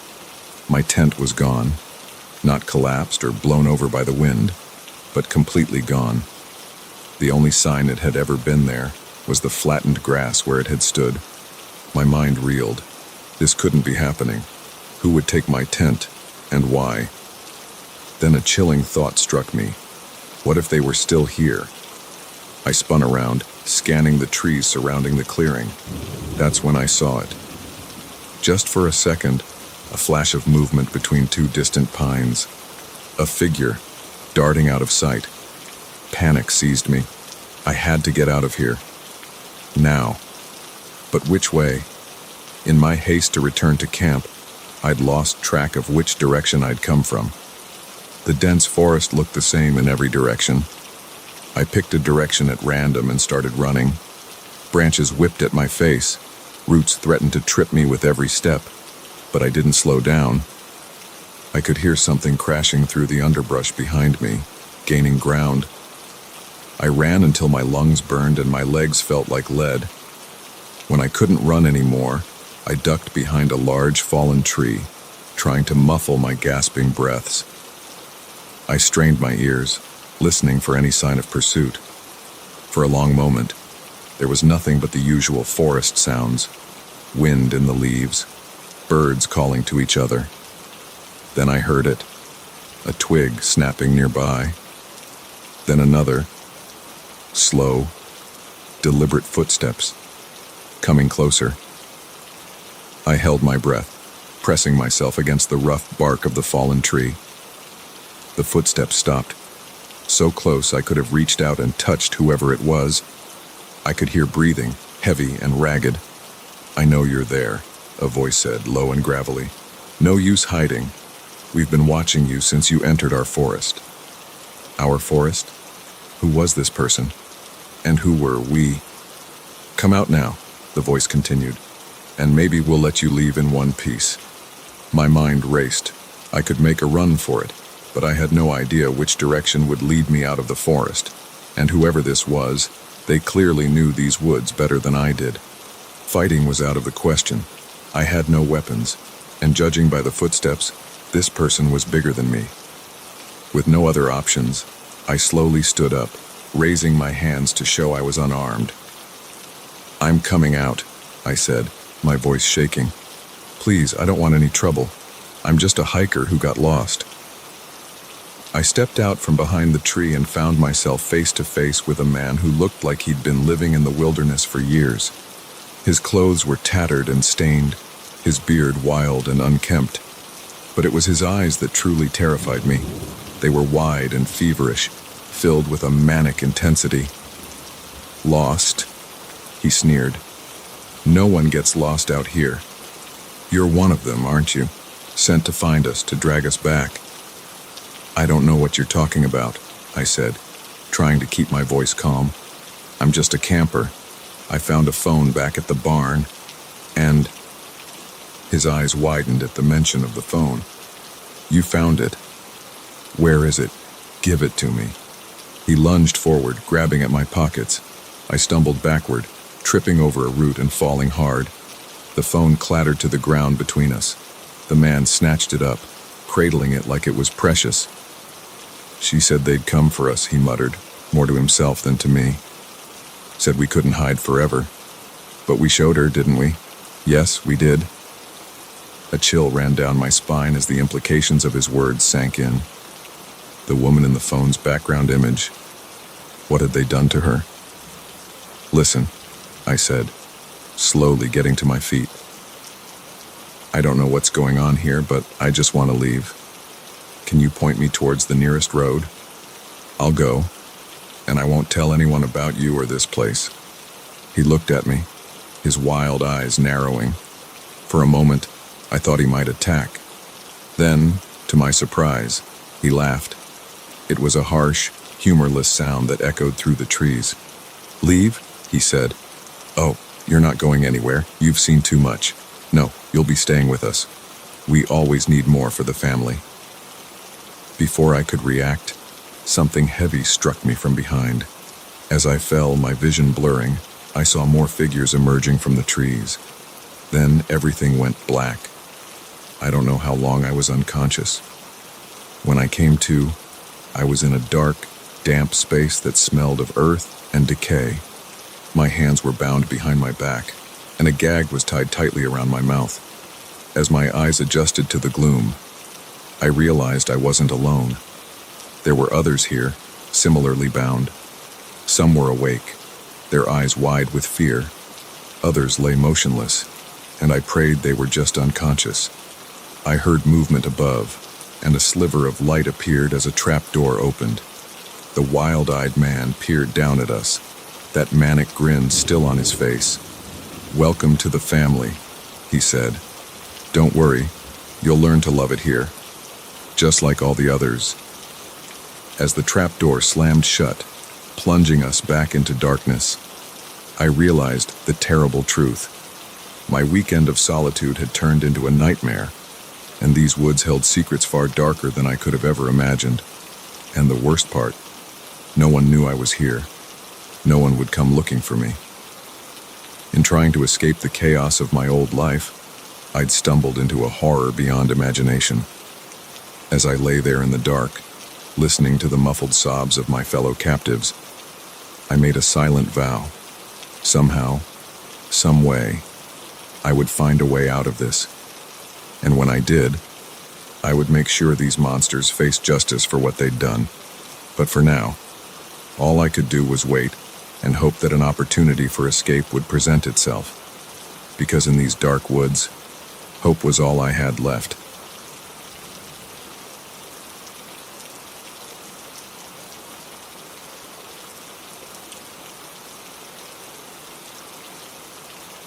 The first time the phone rang, I thought it was a wrong number.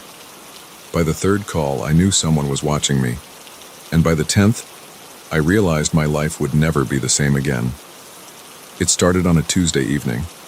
I'd just gotten home from work, kicking off my shoes and collapsing onto the couch with a sigh of relief. The day had been long, filled with meetings and deadlines, and all I wanted was to order some takeout and binge watch my favorite show. That's when my phone rang. Unknown number. I usually don't answer calls from numbers I don't recognize, but something made me pick up this time. "Hello," I said, expecting a telemarketer or maybe a wrong number. There was silence on the other end. Then, just as I was about to hang up, a voice spoke. It was distorted, like someone was using a voice changer. "Hello, Sarah," the voice said. "Red looks good on you today." I froze. I was wearing a red blouse. How did they know that? "Who is this?" I demanded, my heart starting to race. The line went dead. I sat there for a moment, staring at my phone. It had to be a coincidence, right? Maybe someone from work playing a prank. But deep down, I knew that wasn't the case. I got up and went to the window, peering out at the street below. Everything looked normal. Cars parked along the curb, a couple walking their dog, the usual evening scene in my quiet suburban neighborhood. But now it all seemed sinister somehow. I drew the curtains and double-checked the locks on my doors and windows. Then I called my best friend, Lisa. "Hey, did you or anyone from the office try to prank call me just now?" I asked when she picked up. "What? No, why would we do that?" Lisa sounded confused. I explained what had happened. Lisa listened, then said, "That's creepy, Sarah. Maybe you should call the police."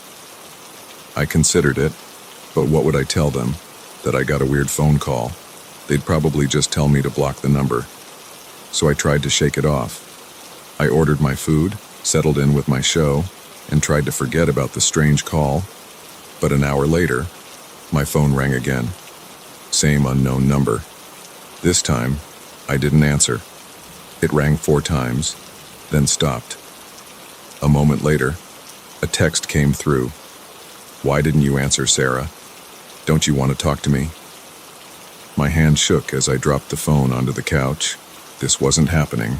This couldn't be happening.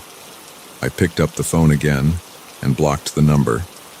Then I turned off all the lights in my apartment and sat in the dark, watching the street through a crack in the curtains. Nothing seemed out of place. No suspicious cars. No one lurking in the shadows. But I couldn't shake the feeling of being watched. I didn't sleep much that night. Every noise made me jump. Every shadow seemed to move. When morning finally came, I was exhausted and on edge. I called in sick to work. I couldn't face going outside, couldn't bear the thought of being in public where anyone could be watching me. Around noon, my phone rang again. Different unknown number. I let it go to voicemail. A minute later, I got a text. "Staying home today, Sarah. Smart girl, but you can't hide forever." I threw the phone across the room, watching it bounce off the wall and clatter to the floor. This was insane. How did they know I was home? Were there cameras in my apartment? Was someone watching from outside? I spent the next hour searching every inch of my place, looking for hidden cameras or microphones. I found nothing, but that didn't make me feel any better. The calls and texts continued throughout the day, each one more personal, more threatening than the last. "That pizza you ordered last night looked good. Maybe we should share one sometime. Your mother would be so disappointed if she knew what you did last summer. I wonder if your boss knows about those files you accessed after hours." How did they know these things? The pizza I could understand if someone was watching my building, but the thing about my mother, the files at work, this was information no stranger should have. By evening, I was a wreck. I hadn't eaten, hadn't showered, hadn't done anything but pace my apartment and jump at every sound. That's when the final call came. This time, when I answered, the voice wasn't distorted. "Hello, Sarah," said a man's voice, smooth and cultured. "I think it's time we met in person, don't you?" "Who are you?" I whispered, my voice shaking. "What do you want from me?" He chuckled, a sound that sent chills down my spine. "Oh, Sarah, it's not about what I want from you. It's about what you're going to do for me." "I'm calling the police," I said, trying to sound braver than I felt. "No, you're not," he replied calmly. "Because if you do, I'll have to share some very interesting information with some very interested parties. Information about what really happened to your father's company, about where that money really went." My blood ran cold. How could he possibly know about that? I'd been so careful, covered my tracks so well. "What do you want?" I asked, defeated. "Meet me at the corner of 5th and Main in 1 hour," he said. "Come alone, or things will get very unpleasant for you and your loved ones." The line went dead. I stood there, my mind racing. I could run, but where would I go? He seemed to know everything about me. I could call the police, but what if he made good on his threat? In the end, I did the only thing I could think of. I wrote down everything that had happened, sealed it in an envelope addressed to Lisa, and left it on my kitchen table. Then I grabbed my keys and headed out. The streets were quiet as I drove to the meeting point. It was late, and a light rain had started to fall, giving everything a ghostly, surreal quality. I parked a block away and walked the rest of the distance, my heart pounding so hard I thought it might burst out of my chest. As I approached the corner, I saw a man standing under a streetlight. He was tall, well-dressed, with salt and pepper hair and a neatly trimmed beard. He looked like he could be someone's kindly uncle or a successful businessman. Not at all what I had imagined. He smiled as I approached, but it didn't reach his eyes. Those were cold, calculating. "Sarah," he said, extending his hand. "So good to finally meet you in person." I didn't take his hand. "What do you want from me?" I asked, my voice barely above a whisper. He chuckled again, that same chilling sound I'd heard on the phone. Straight to business. "I like that. Well, Sarah, what I want is simple. I want you to use your unique skills to help me with a little project." "What kind of project?" He pulled out a USB drive and held it up.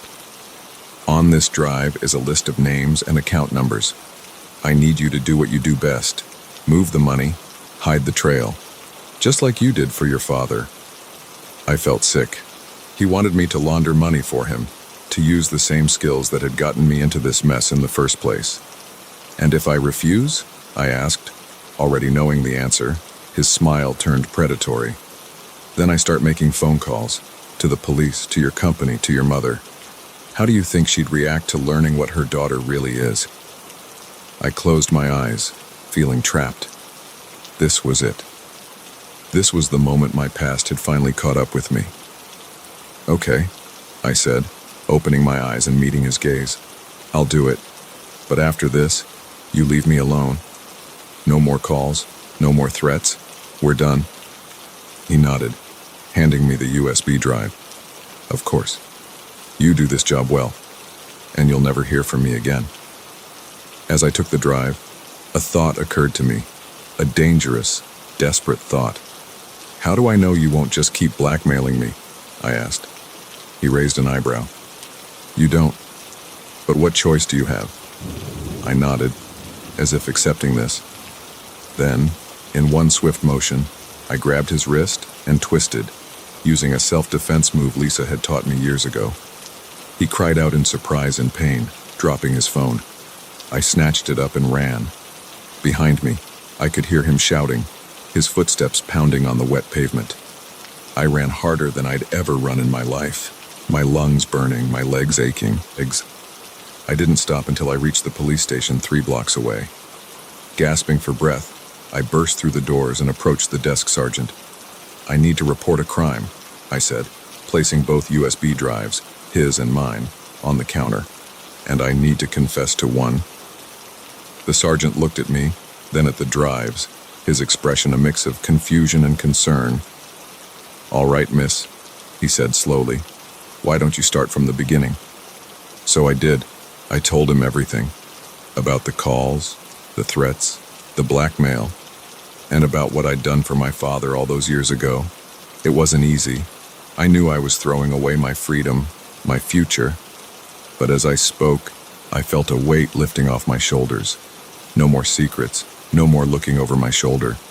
They arrested me, of course, and him too, when they caught up with him trying to flee the city. It turned out he was wanted for similar schemes in 3 other states. As they led me to a cell, I caught a glimpse of myself in a mirror. I looked tired, scared, but also relieved. The nightmare of the past few days, of the past few years, really, was over. I don't know what the future holds for me now. There will be trials, probably prison time, but for the first time in a long time, I feel like I can breathe. The phone won't ring anymore with threats and demands. The shadows won't hold hidden watchers. I'm not free, but in a strange way, I've never felt more liberated. Because now, finally, the only voice I have to answer to is my own.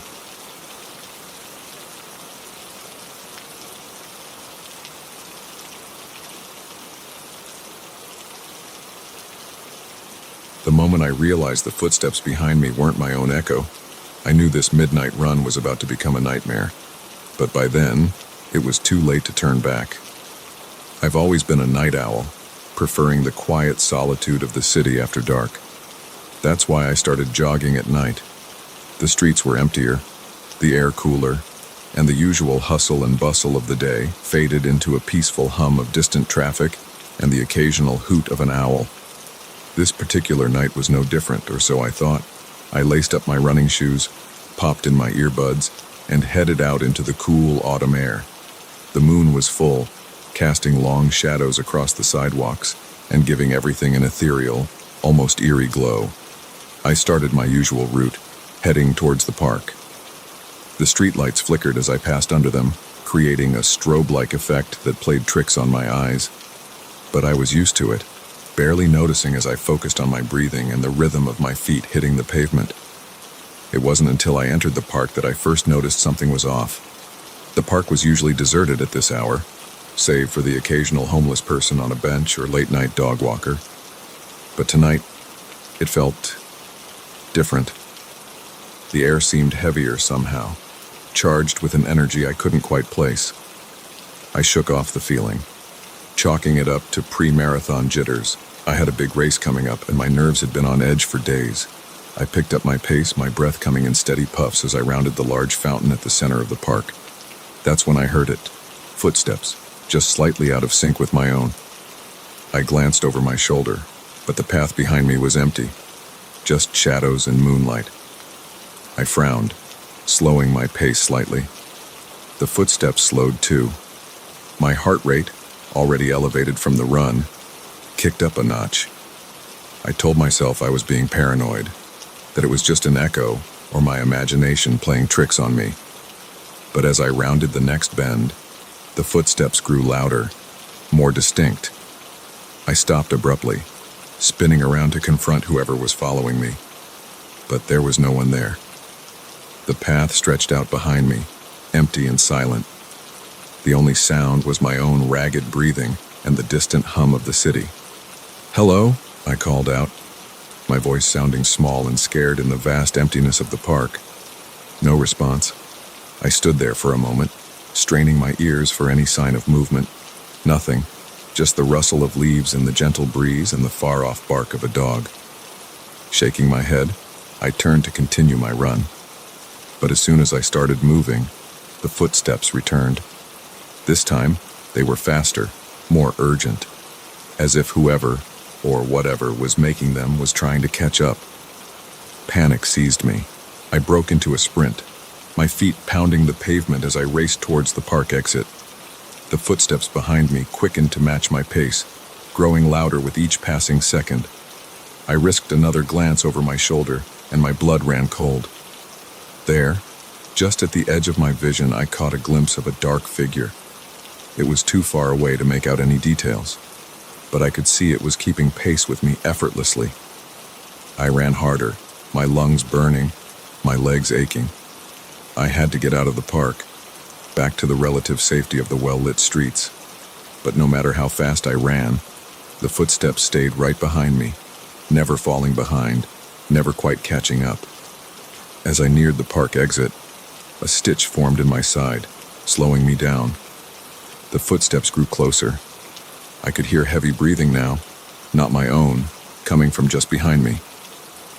I burst out of the park gates onto the sidewalk, nearly colliding with a startled couple walking their dog. I mumbled a breathless apology as I sprinted past them, not daring to slow down or look back. "Hey, are you okay?" the man called after me, but I was already halfway down the block. I ran without direction, taking random turns, trying to lose my pursuer in the maze of city streets. But no matter where I went, those footsteps followed. Sometimes they'd fade slightly, as if falling behind, only to suddenly sound right at my heels again. My mind raced as fast as my feet. Who was following me? What did they want? I hadn't seen anyone suspicious when I left my apartment. Had they been waiting for me in the park? The thought sent a fresh wave of terror through me. I turned down a narrow alley, hoping to cut through to the next street over. It was a mistake. The alley was darker than I'd realized, the tall buildings on either side blocking out what little moonlight there was. Halfway through, I tripped over something, a discarded box or a piece of trash, I couldn't tell, and went sprawling. I hit the ground hard, the rough asphalt scraping my palms and knees. For a moment, I lay there, stunned and winded. Then I heard it. The footsteps, slow and deliberate now, entering the alley. I scrambled to my feet, ignoring the pain in my hands and knees. But as I turned to run, I realized with horror that I was facing a dead end. The alley was blocked by a high chain-link fence. The footsteps drew closer. I spun around, pressing my back against the fence. "Who's there?" I shouted, trying to sound braver than I felt. "I'm warning you. I've called the police." No response. Just those steady footsteps, growing louder, closer. I looked around frantically for anything I could use as a weapon. My eyes fell on a broken piece of pipe lying among some trash. I snatched it up, holding it out in front of me like a sword. "Stay back," I yelled. "I'm armed." The footsteps stopped. For a long moment, there was nothing but silence. Then, slowly, a figure emerged from the shadows at the mouth of the alley. My grip on the pipe tightened as the figure drew closer. In the dim light, I couldn't make out any features. It was just a silhouette, tall and menacing. It stopped a few feet away from me, close enough that I could hear its breathing, slow and even, as if it hadn't been chasing me at all. "What do you want?" I asked, my voice shaking despite my best efforts to sound tough. The figure tilted its head, almost curiously. Then, to my shock, it spoke. "I want you to wake up, Sarah." I blinked, confused. "What?" "Wake up," it repeated, its voice oddly familiar now. "You're having a nightmare." Suddenly, the alley around me began to blur and fade. The figure in front of me shifted, becoming smaller, less threatening. I felt a hand on my shoulder, shaking me gently. "Sarah, honey, wake up. You're having a bad dream." I opened my eyes with a gasp, sitting bolt upright in bed. My husband, Mark, was sitting beside me, his face creased with concern. "Are you okay?" he asked, rubbing my back soothingly. "You were thrashing around and mumbling in your sleep." I looked around, disoriented. I was in our bedroom, early morning light filtering through the curtains. No dark alleys, no mysterious pursuers, just the familiar comfort of home. I had a nightmare," I said, my voice hoarse. I was running, and something was chasing me. Mark pulled me into a hug. "It's okay," he murmured. "You're safe now. It was just a dream." As my racing heart began to slow, I nodded, letting out a shaky breath. "Yeah, just a dream." But as Mark got up to make us some coffee, I couldn't shake the lingering feeling of unease. The dream had felt so real, so vivid. I could still hear those footsteps echoing in my mind. I got out of bed and went to the window, pushing aside the curtain to look out at the quiet street below. Everything was normal. People walking their dogs, a few early morning joggers, a delivery truck making its rounds. Then, just for a second, I thought I saw something. A figure, standing perfectly still on the sidewalk across the street, looking up at my window. But when I blinked, it was gone. Just my imagination, I told myself, letting the curtain fall back into place. Just leftover nerves from the nightmare. But as I turned away from the window, I couldn't quite convince myself that was true. Because for that brief moment, the figure had looked familiar. It had looked like the silhouette from my dream. I shook my head, trying to clear away the last cobwebs of sleep and fear. It was just a dream, I repeated to myself. Just a dream. But deep down, a small part of me wondered. And as I made my way to the kitchen to join Mark for coffee, I found myself listening for footsteps that weren't my own.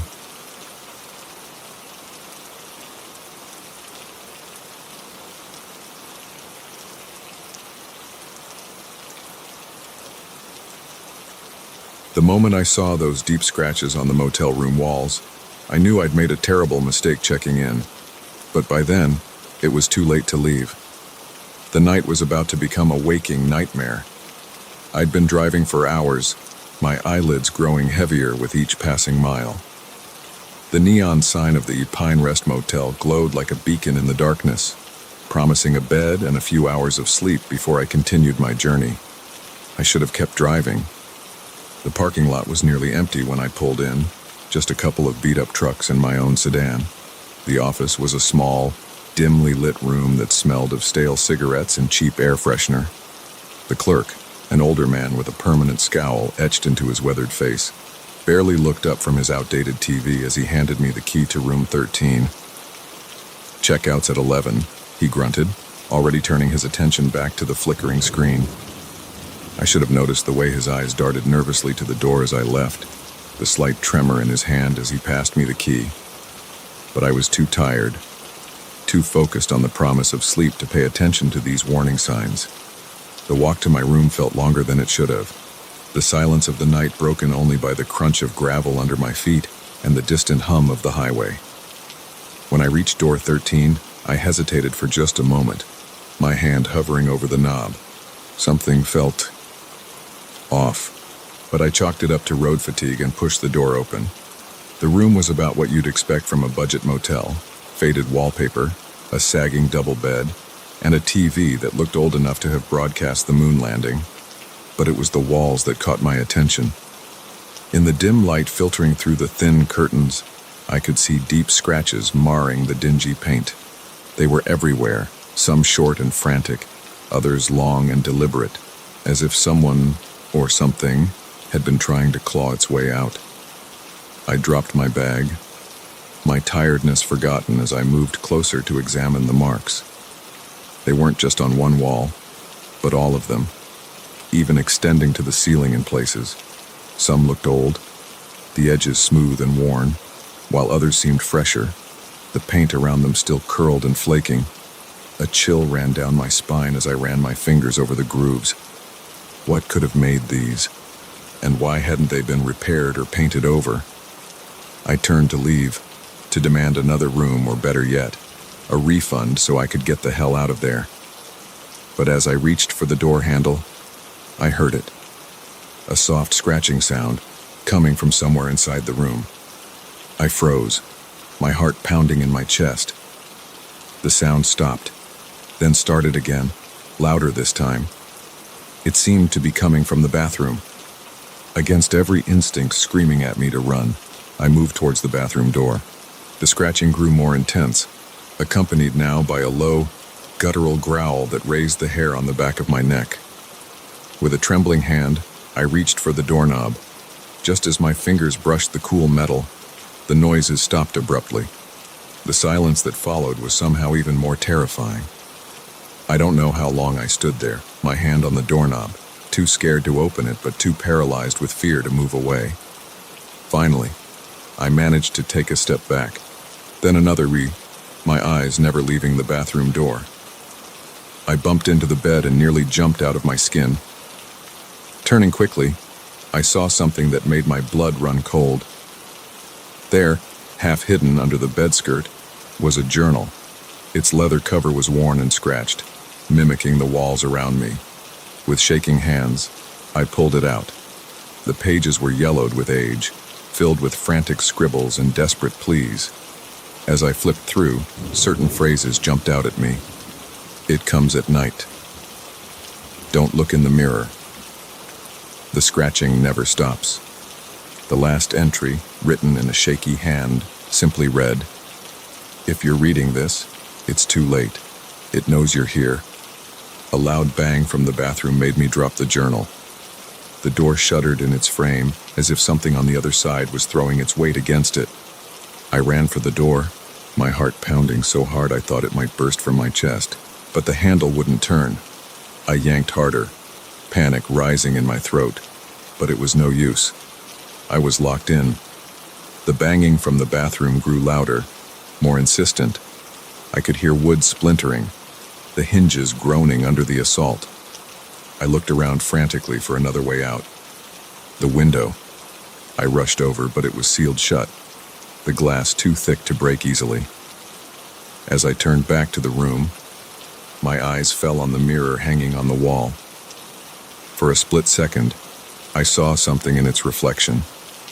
A dark shape, hunched and twisted, its eyes glowing with an otherworldly light. I blinked, and it was gone. The bathroom door exploded outward in a shower of splinters. I caught a glimpse of something emerging, something that should not exist in any sane world, before I squeezed my eyes shut and pressed myself into the corner of the room. I could hear it moving, its breath coming in ragged gasps, the sound of claws scraping against the floor as it came closer. The smell hit me then, a stench of decay and something alien, something wrong. I kept my eyes closed, silently praying to any god that might be listening. The scratching sound was all around me now, on the walls, the floor, getting closer and closer. Then suddenly, it stopped. The room fell silent except for my own ragged breathing. Slowly, terrified of what I might see, I opened my eyes. The room was empty. No monster, no broken bathroom door. Even the scratches on the walls were gone, the paint smooth and unblemished as if they had never existed. For a moment, I thought I had imagined it all. A hallucination brought on by exhaustion, perhaps. But then I saw the journal, still lying on the floor where I had dropped it. With trembling hands, I picked it up and opened it. The pages were blank, every single one. I don't remember much of what happened next. I know I somehow got out of the room, out of the motel. I drove through the night, not stopping until the sun was high in the sky and I was 2 states away.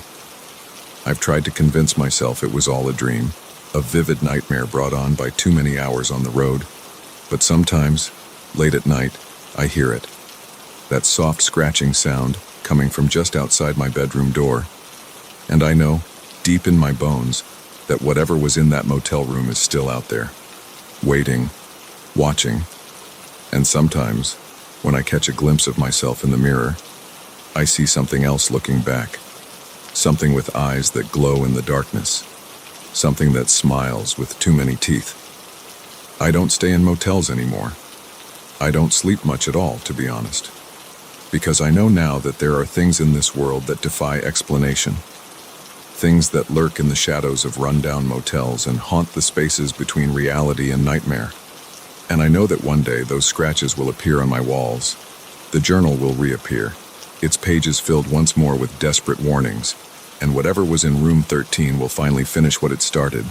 Until then, I keep driving, always moving, never stopping for too long in one place. Because as long as I'm on the road, as long as I don't let myself rest, I can pretend that night never happened. I can pretend I'm safe. But deep down, I know the truth. You can't escape room 13. Not really. Not ever.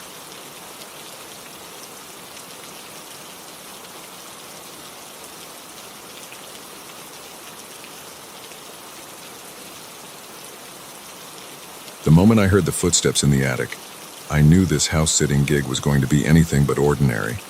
My parents had always kept that door locked, but now, in the dead of night, something was moving up there. And I was about to discover why some doors are better left unopened. It was supposed to be a quiet week.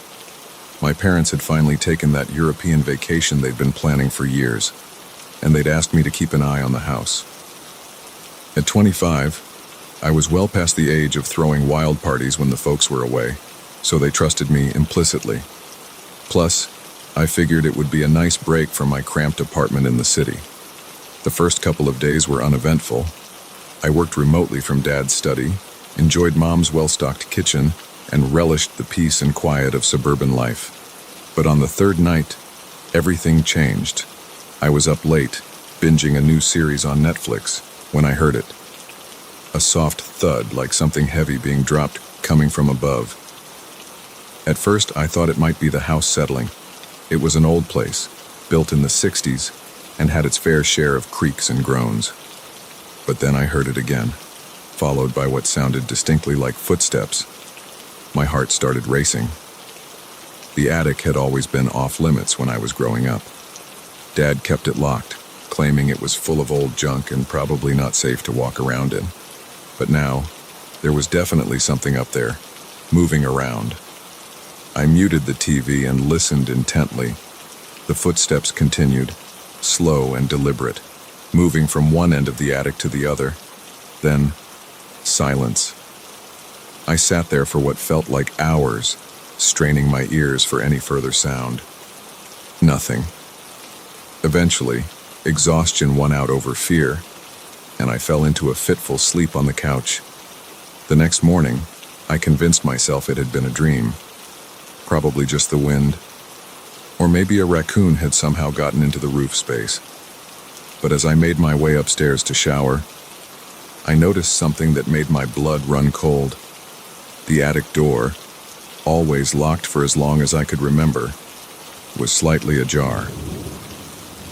I stood at the bottom of the narrow staircase, staring up at that sliver of darkness.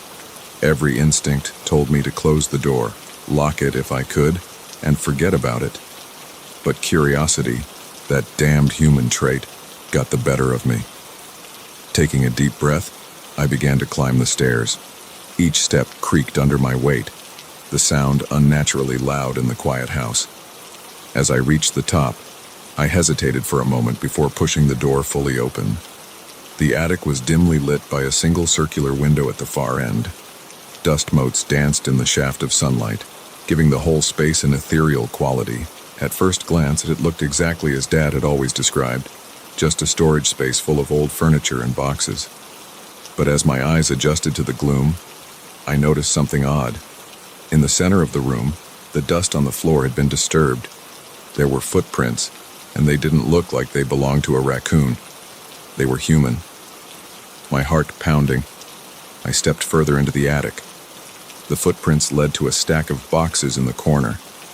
As I got closer, I realized the top box had been opened recently. The packing tape was freshly torn, the flaps hastily closed. With shaking hands, I opened the box. Inside were photo albums, dozens of them. But these weren't the familiar family photos I'd grown up with. These were older, many in black and white, showing people I didn't recognize. I pulled out one of the albums and opened it. The first photo made me gasp. It showed a young woman, probably in her early 20s, standing in front of this very house. She looked eerily similar to me. Same dark hair, same eyes. But the clothes and the car in the background placed the photo sometime in the 1950s. I flipped through more pages, more photos of this woman and a man I assumed was her husband. They looked happy, smiling at the camera, embracing each other. But as I got further into the album, the photos changed. The woman's smile became forced, her eyes haunted. In the last few photos, she looked terrified, her gaze always darting to something just out of frame. The final photo in the album chilled me to the bone. It showed the woman standing in this very attic, her face a mask of fear, reaching towards the camera as if pleading for help. I dropped the album, my hands shaking. What was I looking at? Who was this woman, and why did she look so much like me? As if in answer to my unspoken questions, I heard a creak behind me. I spun around, my heart in my throat. There, emerging from behind a stack of old furniture, was a figure. It was hazy at first, like heat shimmer on a hot day, but as I watched in horror, it solidified into the form of a man. He was tall, dressed in clothes from another era, and he was smiling. But it wasn't a friendly smile. It was predatory, triumphant. I scrambled backward, knocking over boxes in my haste to get away. The figure advanced, its movements jerky and unnatural. As it got closer, I could see right through it to the wall behind. A ghost. I was looking at a ghost. I turned and ran, practically falling down the attic stairs in my desperation to escape. I slammed the door behind me, not stopping until I was out of the house and in my car. I drove aimlessly for hours, trying to make sense of what I'd seen. When I finally calmed down enough to think rationally, I called my parents. It took some convincing, but I finally got them to tell me the truth. The woman in the photos was my grandmother, my real grandmother. The woman I'd grown up calling Gran was actually my step-grandmother. My real grandmother had disappeared in 1956, shortly after my father was born. The police investigation turned up nothing, and eventually, she was declared dead. My grandfather had remarried a few years later, and they had agreed never to tell my father the truth. They thought they were protecting him, and later me, from a painful family history. But they didn't know the whole story. They couldn't have known about the ghost in the attic, the malevolent spirit that had terrorized my grandmother and now seemed fixated on me. I didn't go back to the house. I couldn't, but I did more research, digging into old newspaper archives and county records. I discovered that before my grandparents bought it, the house had belonged to a man named Joseph Crane. He had died there in 1945, in circumstances that were never fully explained. The pieces started to fall into place. Joseph Crane, for whatever reason, had never left that house. His spirit had remained, growing more powerful and malevolent over time. He had tormented my grandmother, perhaps driven her to run away, or worse. And now, decades later, he had sensed my presence. Another woman of the family line back in his domain. I don't know what to do with this knowledge. I can't tell my parents the whole truth. They'd never believe me. But I know I can never set foot in that house again. And I worry constantly about what might happen when they return from their vacation. Sometimes, late at night, I think I hear footsteps in my apartment. Soft, deliberate steps that don't belong to any of my neighbors. And sometimes, out of the corner of my eye, I catch a glimpse of a figure. A tall man in old-fashioned clothes, smiling that terrible smile. I tell myself it's just my imagination, my mind playing tricks on me after the shock of what I discovered. But deep down, I know the truth. Joseph Crane isn't confined to that attic. He's latched onto me now, followed me to my new life in the city, and I don't know how to escape him. So I leave the lights on at night. I avoid mirrors and dark corners, and I pray that one day, I'll find a way to lay this family ghost to rest, before he does to me whatever he did to my grandmother all those years ago. Because now I know, some doors are meant to stay locked. Some secrets are better left buried. And sometimes, the past doesn't just haunt us figuratively. Sometimes, it comes back with a vengeance, wearing a cruel smile and leaving footprints in the dust of a long-forgotten attic.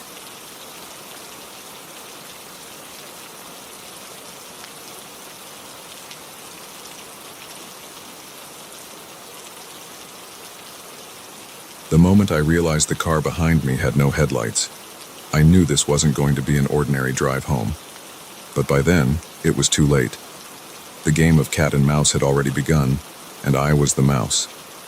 It was a Friday night, and I was driving back from a late meeting in the city.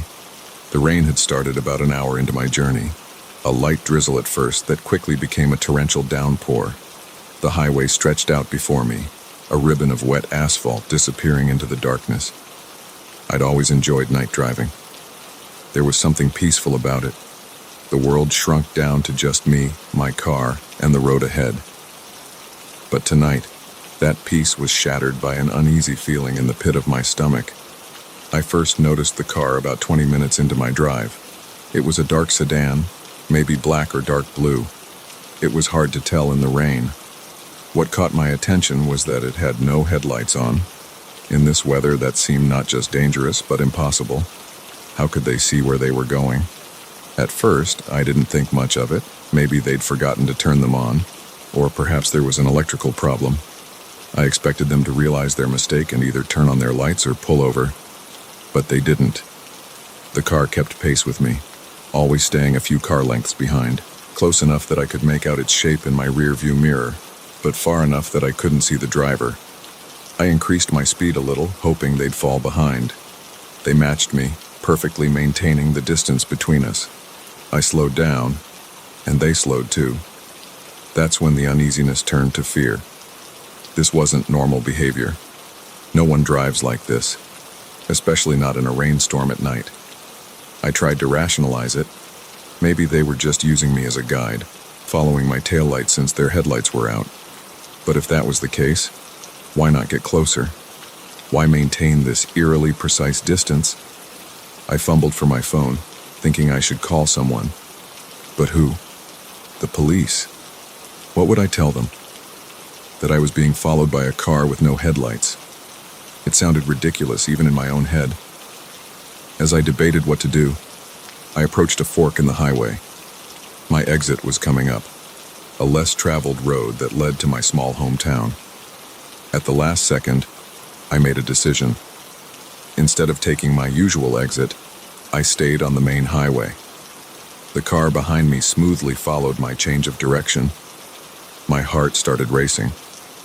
This wasn't a coincidence. They were definitely following me. I pressed down on the accelerator, pushing my speed well above the limit. The car behind me kept pace effortlessly. No matter how fast I went, they maintained that same precise distance. Rain lashed against my windshield, the wipers struggling to keep up. The lines on the road blurred, making it hard to see where I was going. But I didn't dare slow down. I passed a few other cars, their headlights momentarily illuminating my rearview mirror. Each time, I hoped to see the mysterious car behind me, to confirm that I wasn't going crazy. But in the bright glare, all I could see was darkness where the car should be. As soon as the other cars passed, though, there it was again, still maintaining its distance, still with no headlights. I was nearing another exit when a crazy idea struck me. I waited until the last possible second, then swerved across 2 lanes of traffic and took the exit ramp. My tires screeched in protest, and for a heart-stopping moment, I thought I might lose control. But I made it. As I flew down the exit ramp, I glanced in my mirror, certain that I'd finally lost them. My blood ran cold. The car was still there. How was this possible? There's no way they could have anticipated my move and reacted in time, unless they knew what I was going to do before I did it. The exit led to a winding country road. In daylight, it would have been scenic. At night, in this storm, it was a nightmare. Tall trees loomed on either side, their branches reaching out like gnarled fingers. The road twisted and turned, each bend hiding what lay ahead. I drove as fast as I dared, taking the curves at speeds that sent my heart into my throat. But no matter how fast I went, no matter how recklessly I took the turns, the car behind me kept up. My fuel gauge caught my eye, the needle hovering just above empty. In my panic, I'd forgotten about gas. I had maybe 20 miles left, 30 if I was lucky, and I had no idea where the nearest gas station was. As if sensing my predicament, the car behind me suddenly sped up. For the first time, It was closing the distance between us. I pushed my car harder, knowing I was running on fumes. The engine whined in protest as I urged it up a steep hill. As I crested the top, I saw something that made my heart leap. Headlights, approaching from the opposite direction. Relief flooded through me. Another car meant another witness, someone who could confirm that I wasn't crazy, that this mysterious vehicle really was following me. I flashed my lights frantically, trying to get the oncoming car's attention. It was getting closer, close enough that I could see it was a pickup truck. Just as the truck was about to pass me, I glanced in my rearview mirror. The car behind me was gone. I slammed on my brakes, my car skidding on the wet road. The truck blared its horn as it swerved around me, but I barely noticed. I was too busy staring at my mirror in disbelief. The road behind me was empty, no headlights, no dark shape lurking in the shadows. Nothing. I sat there, my hands shaking on the steering wheel, rain drumming on the roof. Had I imagined it all? Was it possible that the stress and the late hour had caused me to hallucinate? A tap on my window made me jump. It was the truck driver, looking concerned. I rolled down my window. "You okay?" he asked, rain dripping from the brim of his cap. "Saw you flash your lights? Car trouble?" I opened my mouth to explain, then closed it. How could I possibly describe what had just happened? I thought I saw something on the road, I lied. An animal, maybe. Sorry for scaring you. He nodded, though he didn't look entirely convinced. Well, be careful out here. This road can be treacherous in weather like this. Nearest town's about 10 miles ahead if you need help. I thanked him, and he returned to his truck. As he drove away, I took a deep breath, trying to calm my nerves. Maybe it had all been in my head. The rain, the late hour, the winding road, it was the perfect recipe for an overactive imagination. I was about to start driving again when something caught my eye. There on the passenger seat was a piece of paper. I was certain it hadn't been there before. With trembling hands, I picked it up. It was a note, written in handwriting I didn't recognize. The message sent a chill down my spine. "Thanks for the chase. See you again soon." I looked up, my eyes darting to every shadow, every dark space around me. But there was nothing, just the rain, the trees, and the empty road stretching out before me. I crumpled the note in my fist and threw it out the window. Then I started my car and drove, pushing the speed limit the whole way home. I didn't stop until I was safely in my garage. The door closed firmly behind me. That was 3 weeks ago. I haven't driven at night since then. I've varied my routes to and from work, always staying on busy roads, always in broad daylight. I've checked my car for tracking devices, changed the locks on my house, even considered moving to a new town. But deep down, I know it won't matter, because whoever, or whatever, was in that car that night, they weren't following my vehicle, they were following me. And I have a terrible feeling that our game of cat and mouse isn't over. It's just on pause. So now, every night, I sit by my window, watching the street outside, and I wait. I wait for the moment when a dark car with no headlights will turn onto my street, because I know it's coming. It's only a matter of time, and when it does, I'll be ready, because this time, I won't be the mouse. This time, I'll be the cat.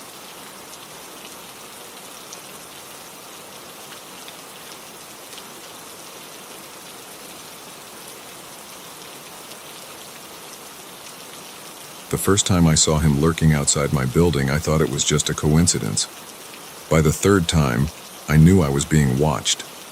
What I didn't know was how quickly my life would spiral into a nightmare of paranoia and fear. It started on a Tuesday. I remember because I had just finished a grueling shift at the hospital where I work as a nurse. All I wanted was to get home, kick off my shoes, and lose myself in a mindless reality show. As I approached my apartment building, I noticed a man standing across the street. He was average height, wearing a dark jacket and a baseball cap pulled low over his eyes. Something about the way he stood, perfectly still, his gaze fixed on my building, made the hair on the back of my neck stand up. I quickened my pace, fumbling with my keys as I reached the entrance. As I glanced back, the man was gone. I brushed it off as paranoia brought on by exhaustion and too many true crime podcasts. The next day, I saw him again. Same spot, same stance, same unsettling stillness. This time, as I hurried inside, I could feel his eyes on me, burning into my back. I nearly dropped my keys twice before managing to get the door open. By Friday, I was a nervous wreck. He was there every day, always in the same spot, always watching. I had started varying my routes home, even leaving work at different times, but it didn't matter.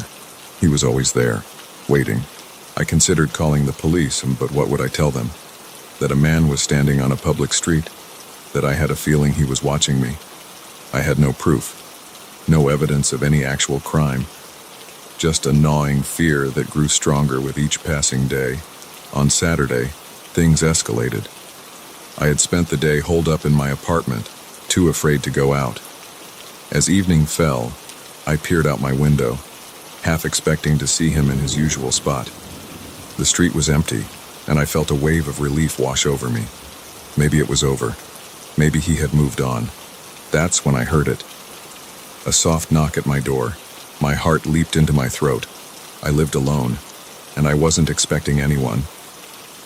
I crept to the door, my bare feet silent on the hardwood floor. The peephole showed an empty hallway.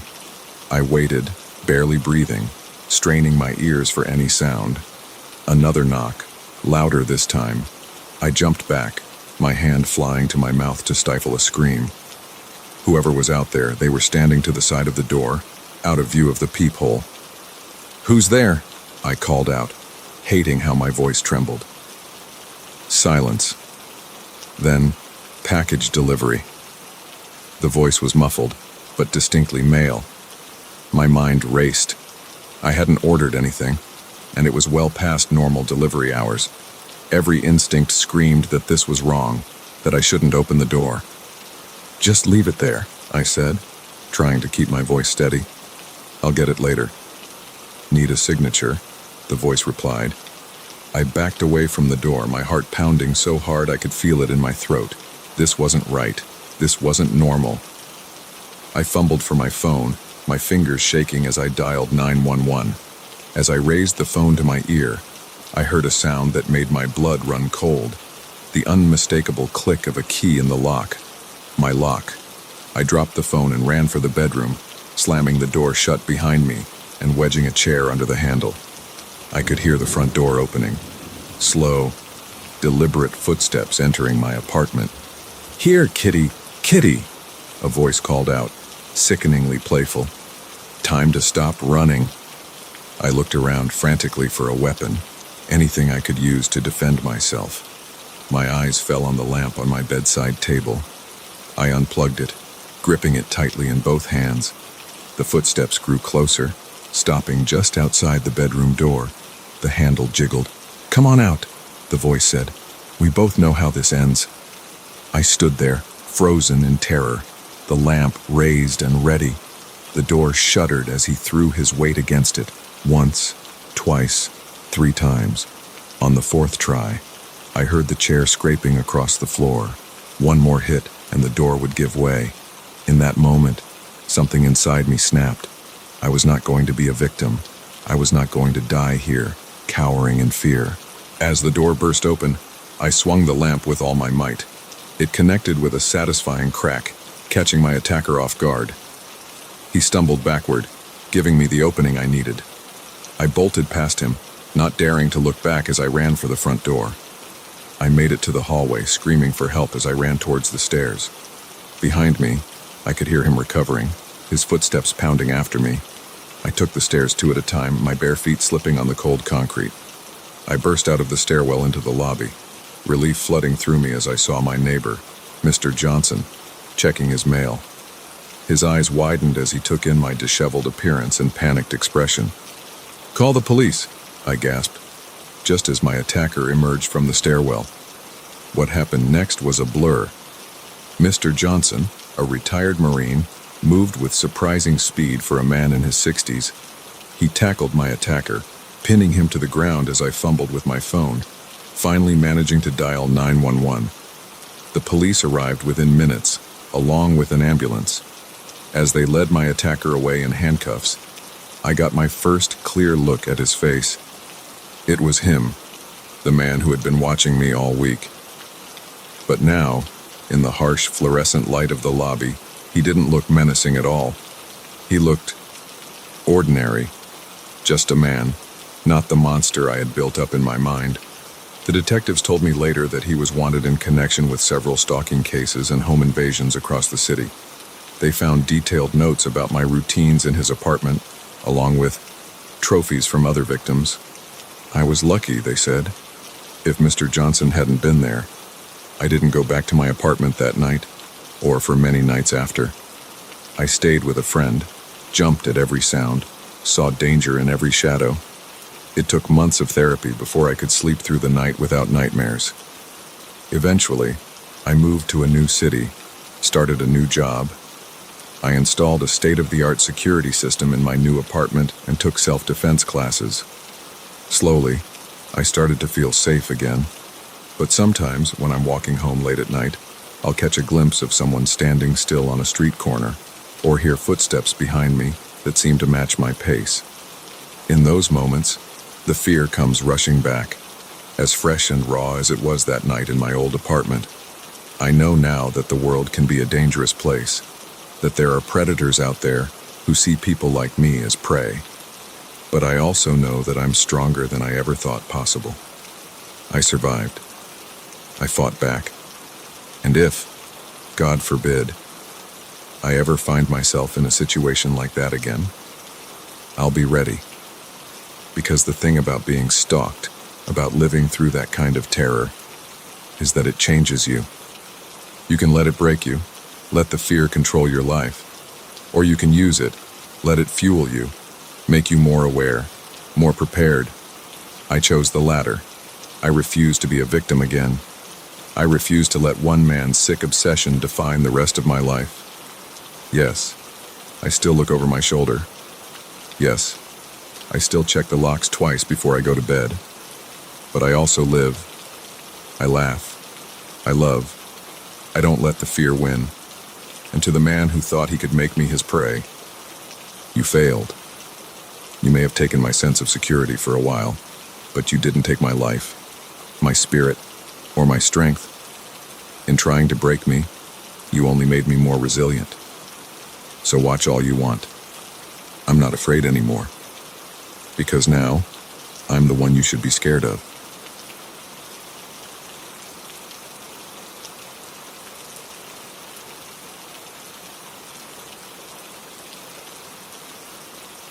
The moment I saw his hand reach into his jacket, I knew this late-night bus ride was about to turn into a fight for survival. But what I didn't realize was that the real danger wasn't just the man with the knife. It was the darkness lurking inside me. I'd boarded the Greyhound in Chicago, bound for a small town in Indiana where my grandmother lived. It was a last-minute decision, prompted by a late-night call from the nursing home. "She's asking for you," they'd said. "You might want to come soon." I knew what that meant. So I'd thrown some clothes in a bag, bought a ticket, and found myself on the 11 p.m. bus, surrounded by a motley crew of night travelers. The bus was about half full when we left the station, a mix of people you'd expect to see on a late-night route, a few college kids with headphones on, probably heading home for the weekend, a couple of worn-looking women I pegged as nurses or waitresses finishing late shifts, and scattered through the back, a handful of rough-looking men who kept to themselves. I settled into a seat near the middle, my backpack tucked safely under my feet.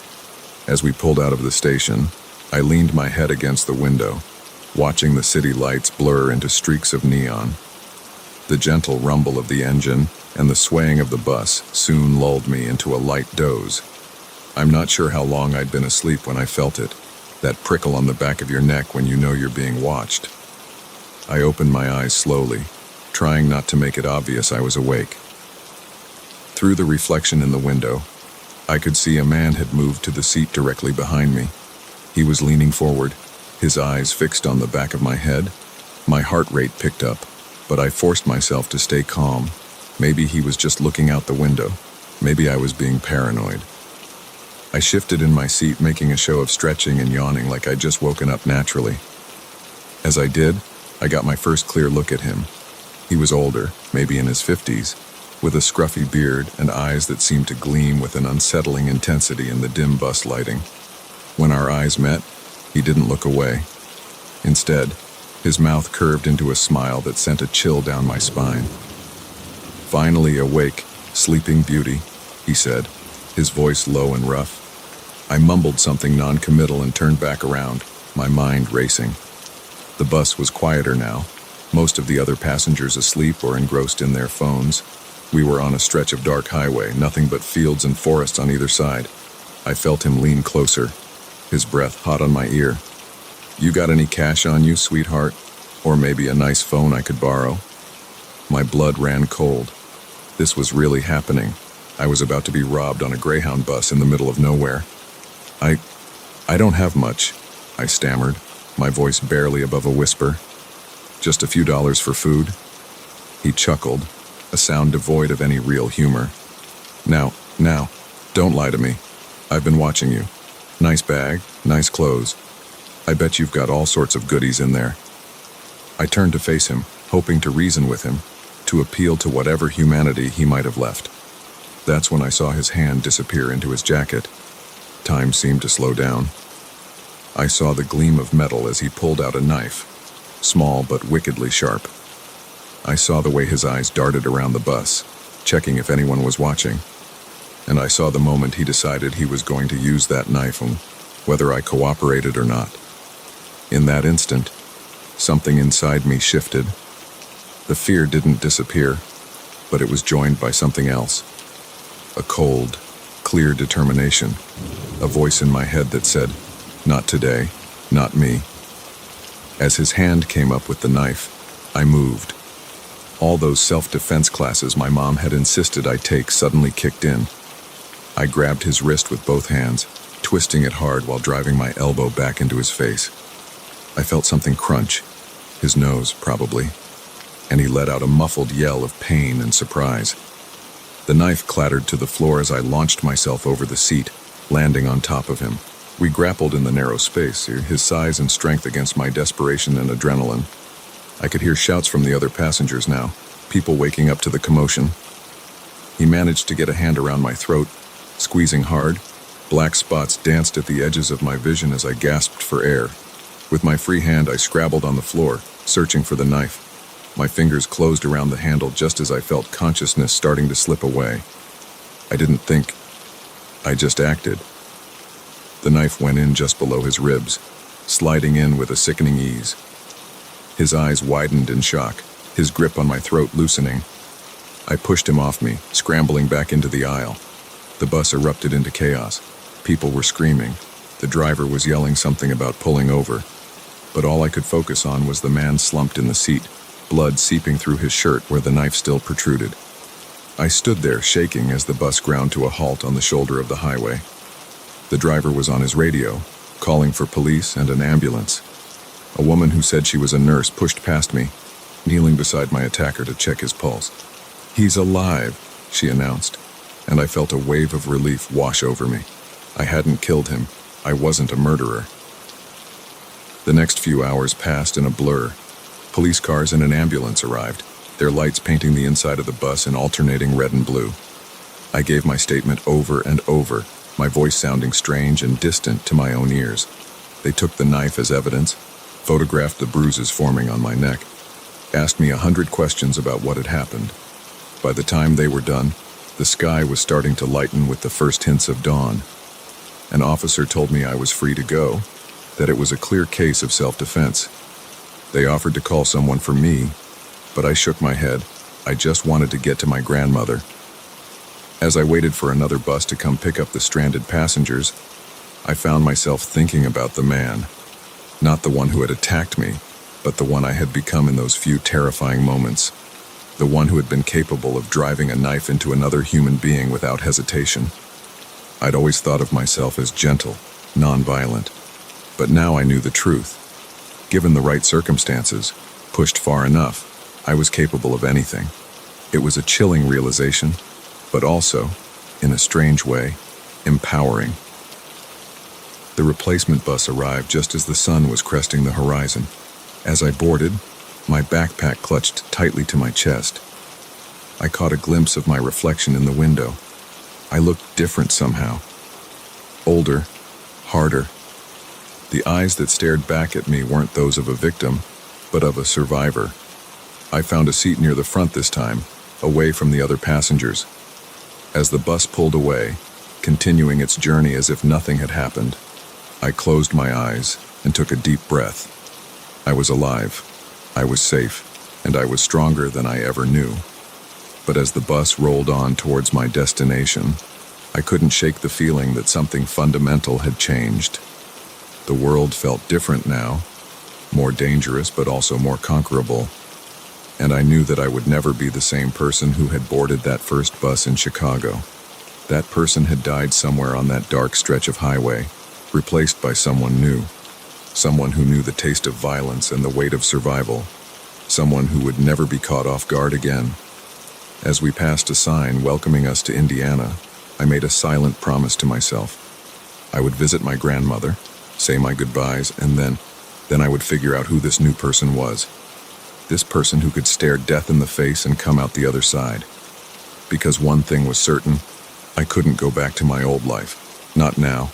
Not ever. The road ahead was uncertain, but for the first time in my life, I felt ready to face whatever it might bring. After all, I had faced the worst the night could offer, and I had won. Whatever came next, I would be ready. Be ready.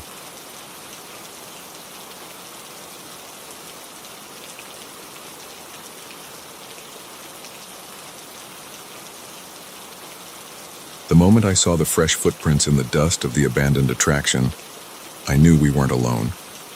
What had started as a thrilling urban exploration was about to become a nightmare none of us would ever forget. It was Sarah's idea to check out the old Paradise Park. She'd always been the adventurous one in our group, always pushing us to try new things, to step out of our comfort zones. When she showed us the pictures of the decaying amusement park just outside of town, overgrown and forgotten, how could we resist? There were 4 of us. Sarah, the daredevil, Mike, her boyfriend, always eager to impress her, Jess, my best friend since kindergarten, and me, Alex, the cautious one who somehow always got roped into these escapades. We arrived at Paradise Park just as the sun was setting, casting long shadows across the rusted gates and faded signs. The place had been closed for over a decade, left to rot after a series of accidents and financial troubles. Now it stood as a ghostly reminder of happier times, its once cheerful attractions turned eerie in the fading light. "This is awesome," Sarah whispered as we slipped through a gap in the fence. Her eyes were shining with excitement, and I couldn't help but feel a thrill of anticipation myself. We made our way down what used to be the main thoroughfare, our flashlights illuminating peeling paint and broken windows. The silence was oppressive, broken only by the crunch of gravel under our feet and the occasional creak of metal in the wind. "Let's check out the funhouse," Mike suggested, pointing to a dilapidated building with a faded clown face painted on the front. The clown's smile seemed more like a grimace now, its eyes dark and hollow. As we approached, I noticed something odd. The door, which should have been locked or at least difficult to open after years of disuse, swung open easily at Sarah's touch. Inside, our flashlights revealed a maze of mirrors, some cracked, others surprisingly intact. "Look at this," Jess called out, her voice echoing strangely in the enclosed space. She was pointing at the floor, where a clear set of footprints led through the dust. "Probably just some other explorers," Mike said, but he didn't sound convinced. We followed the footprints deeper into the funhouse, past warped mirrors that made our reflections stretch and contort in unsettling ways. The further we went, the more uneasy I felt. The footprints were fresh, the dust still unsettled around them. Suddenly, Sarah gasped.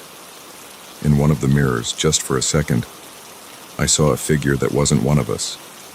It was tall, unnaturally so, with long, spindly limbs and a face hidden in shadow. By the time I turned around, it was gone. "Did you see that?"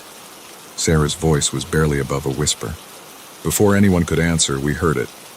A laugh, high-pitched and unnatural, echoing through the funhouse. It didn't sound human. Panic set in. We turned to run, but in the maze of mirrors, it was hard to tell which way led out. Every turn seemed to bring us to another dead end, our own terrified reflections staring back at us. The laughter got closer, interspersed now with the sound of footsteps. Not the shuffle of someone walking, but the quick, erratic patter of something scurrying on too many legs. "There!" Mike shouted, pointing to a sliver of moonlight. We'd found the exit. We burst out of the funhouse, gasping for air, but our relief was short-lived. As our eyes adjusted to the darkness, we realized the entire park had changed.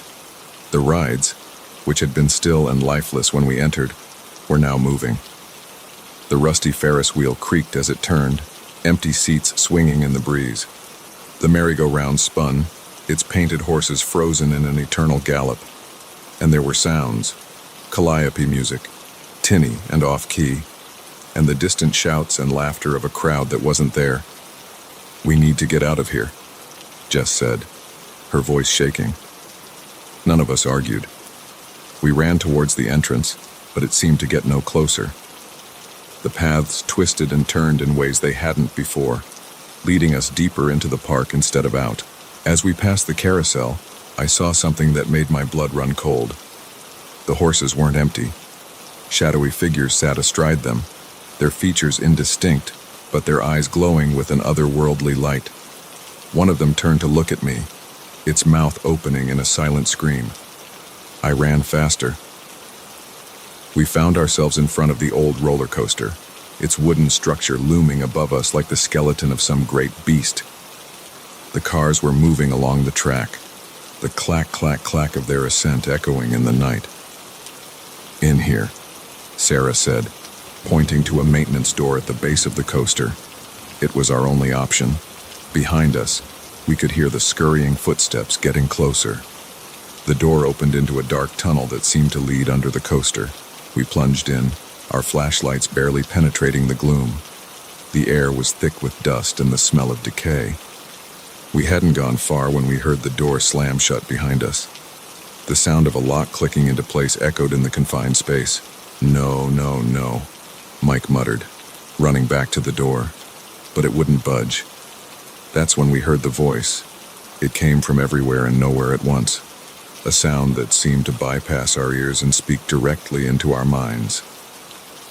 "Welcome, players," it said, its tone jovial but with an undercurrent of malice. "You've entered Paradise Park after hours. That's against the rules.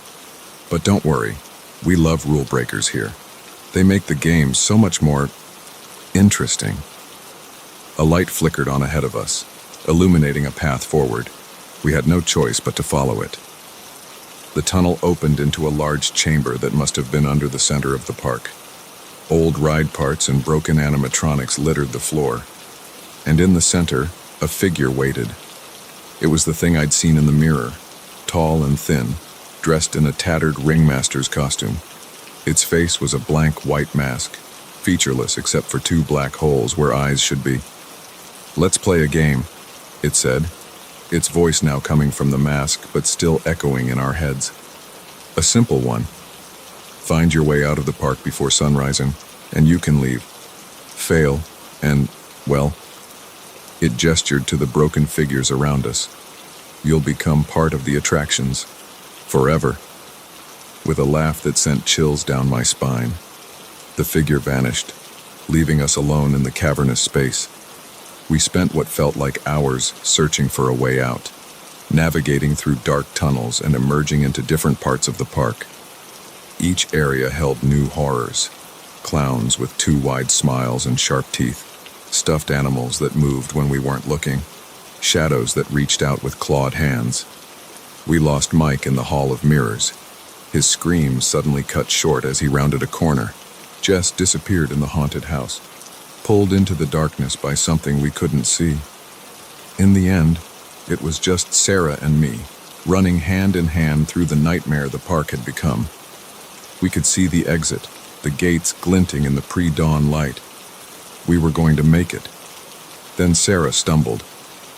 As I turned to help her up, I saw them, dark shapes moving fast, converging on us from all sides. Sarah looked at me, her eyes wide with fear and resignation. "Go," she said, pushing me away. "One of us has to make it." I hesitated for a split second, torn between saving myself and staying with her. That moment of indecision sealed my fate.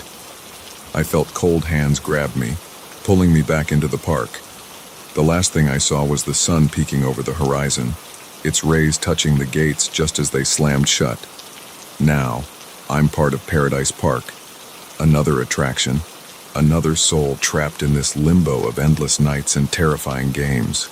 Sometimes, I see new groups of explorers entering the park, drawn by the same curiosity that doomed us. I want to warn them, to tell them to run, but all I can do is watch, my painted smile frozen in place and as the game begins again. So if you're ever driving by an abandoned amusement park and feel the urge to explore, remember this. Some attractions are best left forgotten, because in places like Paradise Park, the fun never ends, and neither does the terror.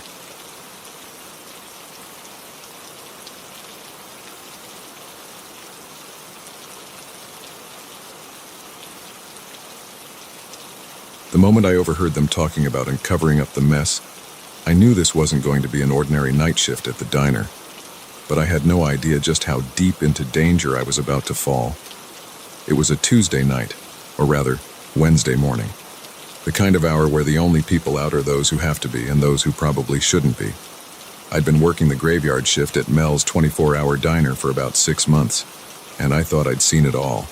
Drunks stumbling in for greasy food to soak up the alcohol. Truckers stopping for coffee strong enough to strip paint.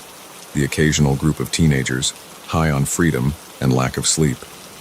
But the two men who walked in at 2:37 a.m. were different. I noticed it right away. They were too alert, too focused for that time of night. One was tall and lean, with close-cropped hair and eyes that never stopped moving. The other was shorter, stockier, with hands that looked like they could bend steel. They sat in a booth near the back, as far from the windows as possible. I grabbed my notepad and approached their table. "Welcome to Mel's. What can I get for you, gentlemen?" The tall one smiled, but it didn't reach his eyes. "Just coffee for now, sweetheart. Black."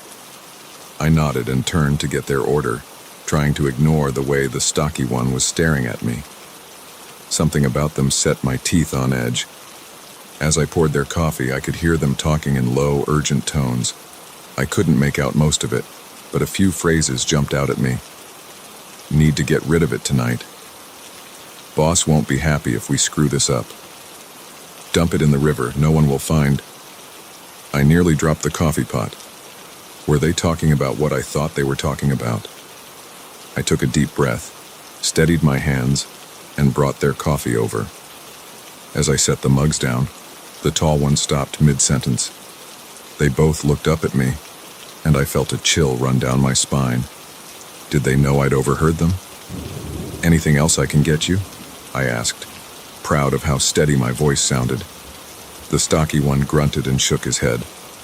The tall one kept staring at me for a moment longer before saying, "We're good for now." I nodded and walked back to the counter, my heart pounding. What should I do? Call the police. But what would I tell them? That I overheard a suspicious conversation? They'd laugh me off the phone. I busied myself with wiping down the already clean counter, trying to look like I wasn't paying attention to them. But every nerve in my body was on high alert. They stayed for almost an hour, talking in those same low tones. Occasionally, one would glance over at me, and I'd pretend to be engrossed in restocking sugar packets or checking the coffee maker. Finally, they stood to leave. The tall one tossed some bills on the table and they headed for the door. As they passed the counter, he paused and turned to me. "You have a good night now," he said, his voice friendly, but his eyes cold. "And remember, a smart waitress knows when to forget what she's heard." My blood ran cold. They knew. They knew I'd overheard them. I watched as they got into a nondescript black sedan parked just outside. As they drove away, I jotted down the license plate number on my order pad. My hands were shaking so badly I could barely write. For the rest of my shift, I jumped at every sound. Every customer that came in, I half expected it to be them, coming back to make sure I kept quiet. By the time my relief showed up at 6 a.m., I was a nervous wreck. I debated going straight to the police station, but fear held me back. What if they were watching me? What if they had connections in the police department? In a small town like ours, it wasn't unheard of. Instead, I went home and tried to sleep. But every time I closed my eyes, I saw their faces, heard their voices talking about getting rid of it. I must have dozed off eventually because I woke up to my phone ringing. It was my friend Lisa, who worked at the local news station. "Turn on the TV," she said, her voice excited. "Channel 5. You're not going to believe this." I fumbled for the remote and flipped to the news. The headline made my heart stop. "Local business mogul found dead in river." The newscaster was talking about how Gerald Hawkins, owner of half the businesses in town, had been found floating in the river early that morning. The police were treating it as a suspicious death. As they showed a picture of Hawkins, I recognized him immediately. He was the boss the men at the diner had mentioned. My mind was racing. I had overheard a murder being planned and covered up, and the killers knew that I knew. I called in sick to work and spent the day pacing my small apartment, jumping at every sound. Should I go to the police? But what proof did I have? Just my word against theirs. And for all I knew, they could have the cops in their pocket. As night fell, I made a decision. I couldn't just sit here and do nothing. I had to find out more. I drove to the diner, parking a block away and walking the rest of the distance. The place was busier than usual, people gathering to gossip about the big news. I slipped in through the back, nodding to the cook as if I was there for my shift. I made my way to the office, my heart pounding. If there was any evidence of what had happened, it would be in Mel's safe. He kept recordings from the security cameras in there. The office was empty, thankfully. I knew the combination to the safe. Mel wasn't exactly security conscious. Inside, I found stacks of cash, some paperwork, and a box of USB drives labeled with dates. I grabbed the one from last night and was about to leave when I heard voices approaching. Panicking, I ducked into the supply closet, pulling the door shut just as someone entered the office. Through the slats in the door, I could see Mel and the tall man from last night. My blood ran cold. "I appreciate your cooperation, Mel," the tall man was saying. "It's always good to have friends in low places." Mel chuckled nervously. "Happy to help. But, about that waitress. Don't worry about her," the tall man said, his voice chilling. "We'll take care of it." They left the office, and I waited a few more minutes before slipping out. My mind was reeling. Mel was involved somehow, and they were coming for me. I ran to my car, the USB drive clutched tightly in my hand. As I drove home, I kept checking my rearview mirror, convinced I was being followed. Back in my apartment, I plugged the drive into my laptop. The video quality wasn't great, but it was clear enough. I watched as the two men entered the diner, sat down, had their conversation, and then I saw something that made my blood run cold. After they left, Mel came out of the back office. He walked to their table, picked up something they had left behind, a small, bloody knife, and took it back to the office. Mel was involved. He was helping them cover up a murder. I sat there, staring at the screen, my mind racing. What should I do now? I had evidence, but going to the police still felt risky. And now I knew that Mel, someone I had trusted, was involved. A knock at my door made me jump. "Sarah? It's Mel. Can we talk?" My heart was pounding so hard I thought it might burst out of my chest. How had he found me? What did he want? I looked around frantically for a way out, but there was only the door and the window, and I was 3 stories up.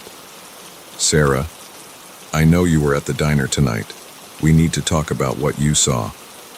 His voice was friendly, but I could hear an edge to it. He knew I knew. I grabbed my phone and the USB drive, looking around for anything I could use as a weapon. The knocking became more insistent. Sarah, open the door. We can work this out.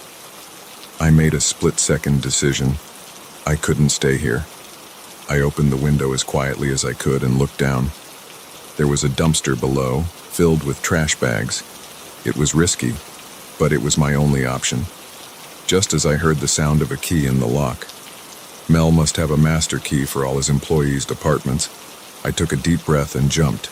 I landed hard, the trash bags cushioning my fall, but not enough to prevent a jolt of pain shooting up my leg.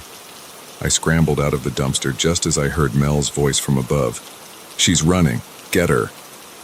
I ran like I'd never run before, ignoring the pain in my leg, clutching the USB drive like it was a lifeline. Because in a way, it was. It was the only proof I had of what I'd seen and heard. As I ran through the dark streets, my mind was racing. Where could I go? Who could I trust? One thing was clear. My life as I knew it was over. I was in deeper than I'd ever imagined possible. And all because I'd picked up an extra shift at a 24-hour diner.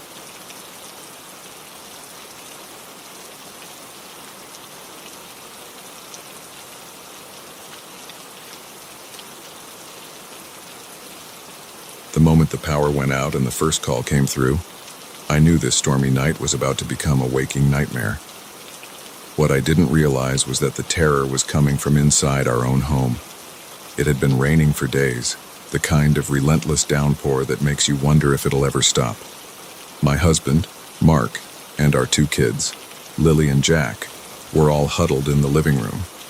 We'd been playing board games by candlelight, trying to make the best of the power outage that had plunged our neighborhood into darkness an hour earlier. Mom, I'm scared, Lily whispered, clutching her stuffed rabbit tighter as another crack of thunder shook the windows. I pulled her close, running my fingers through her hair.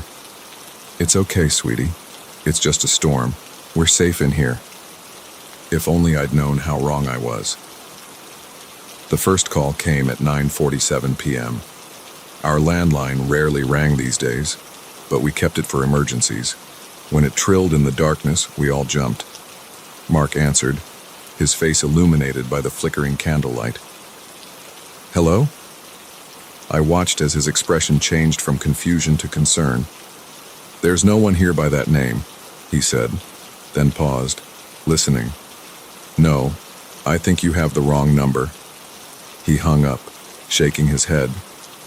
Weird. Some guy asking for someone named Sarah. Sounded pretty upset. I shrugged it off. Wrong numbers happen, especially during storms when cell service gets spotty. We went back to our game, but the comfortable atmosphere had shifted. The darkness outside our windows seemed deeper, more menacing. 10 minutes later, the phone rang again. This time I answered. Hello?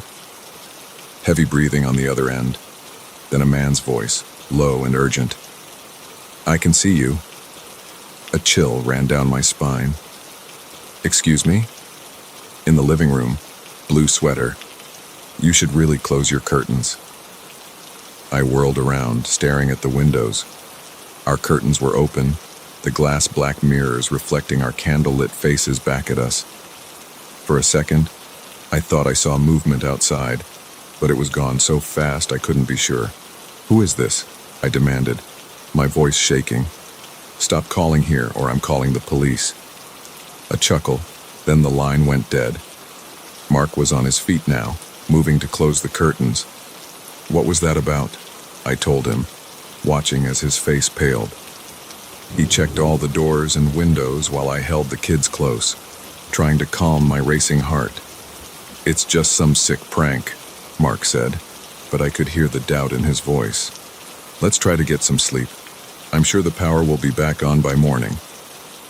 We settled the kids in their room, leaving a candle burning in the hallway. As we climbed into our own bed, another flash of lightning illuminated the room, followed almost immediately by a deafening crack of thunder. Lily's scream pierced the night. I rushed to her room, finding her sitting up in bed, tears streaming down her face. "There's someone at the window," she sobbed. My blood ran cold. I looked at the window, but saw nothing but darkness and rain. "Honey, it was probably just a branch hitting the glass. The wind is really strong." But as I tucked her back in, I couldn't shake the feeling of being watched. Back in our room, I found Mark on the phone again. His face was ashen. "What now?" I asked, dread pooling in my stomach. "Another call," he said. "A woman this time." She said. He swallowed hard. She said the children are lovely when they sleep. My legs gave out and I sank onto the bed. This couldn't be happening. Who were these people? What did they want? The next hour was a blur of fear and confusion. We called the police, but with the storm, they said it would be at least an hour before anyone could reach us.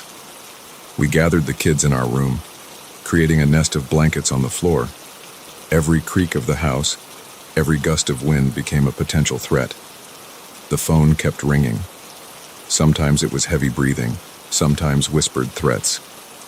Each call revealed something about our movements, proving that whoever it was could see us. The boys' Pokemon pajamas are cute. Your husband looks worried. He should be. That candle won't keep the darkness away for long. We unplugged the landline, but then the calls started coming to our cell phones. Numbers we didn't recognize, some local, some from far away. At 11:23 p.m., a text came through on my phone, a picture of our house, taken from the street. It was dark, grainy, but unmistakably our home. The message below it turned my blood to ice. "We're coming in now, try to make it fun for us."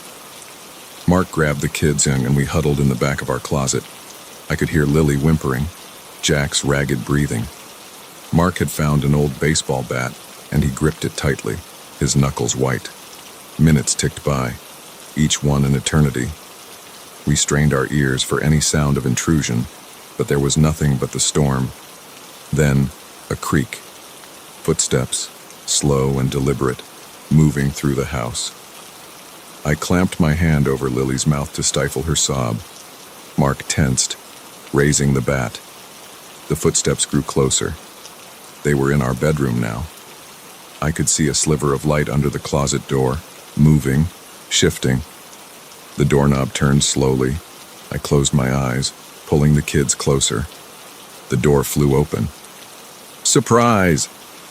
Light flooded the closet. I opened my eyes, blinking in confusion.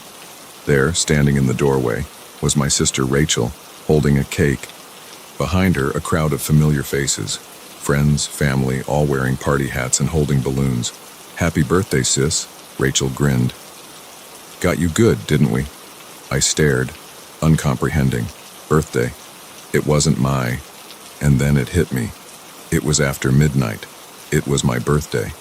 As understanding dawned, emotions warred within me. Relief that we weren't in danger. Anger at the cruel prank. Confusion about how they had pulled it off. Mark lowered the bat, looking as shell-shocked as I felt.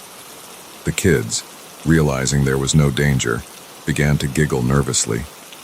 Rachel's smile faltered as she took in our terrified expressions. "Hey, are you okay? It was just a joke. We didn't mean to scare you that bad." I stood up on shaky legs. "A joke? Do you have any idea what you put us through? We thought we were going to die." The partygoers in the bedroom shifted uncomfortably. Someone coughed. Rachel set down the cake, her face etched with concern. "Whoa, calm down. It was Mark's idea. He said you'd always wanted a surprise party, but you were too smart to fall for the usual tricks. He came up with the whole thing." I turned to Mark, who had the decency to look ashamed. "You planned this." He nodded slowly. "I'm so sorry, honey. I never meant for it to go this far. It was just supposed to be a little scary, and then funny. But when I saw how frightened you were, I didn't know how to stop it." The adrenaline that had been coursing through my veins for hours suddenly drained away, leaving me feeling hollow and exhausted. I sank onto the bed, my mind reeling. As the full story came out, I learned that Mark had enlisted our friends and family to help with the elaborate ruse. The power outage was faked, limited to just our house. The phone calls were all from people we knew, reading from scripts Mark had prepared. Even the photo of our house had been taken days ago and saved for the prank. They had all thought it was a harmless joke, a way to create an unforgettable surprise. None of them had realized just how terrified we'd become.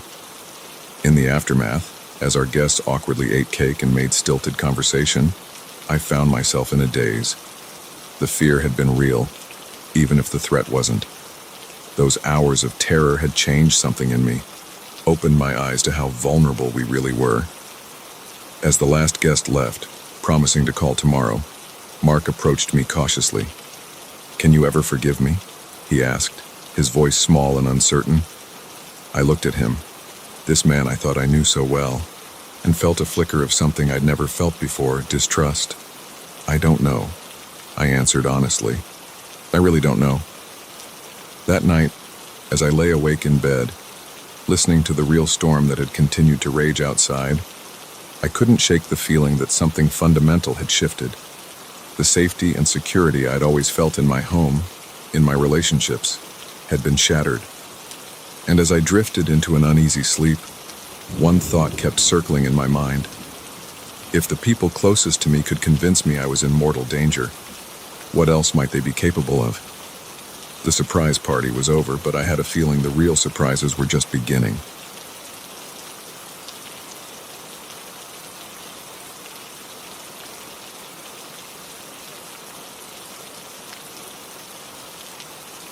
Certainly, here's a longer, more detailed story following the same parameters. The moment I heard the first whisper coming from the old radio in my grandfather's attic, I knew my life was about to change forever.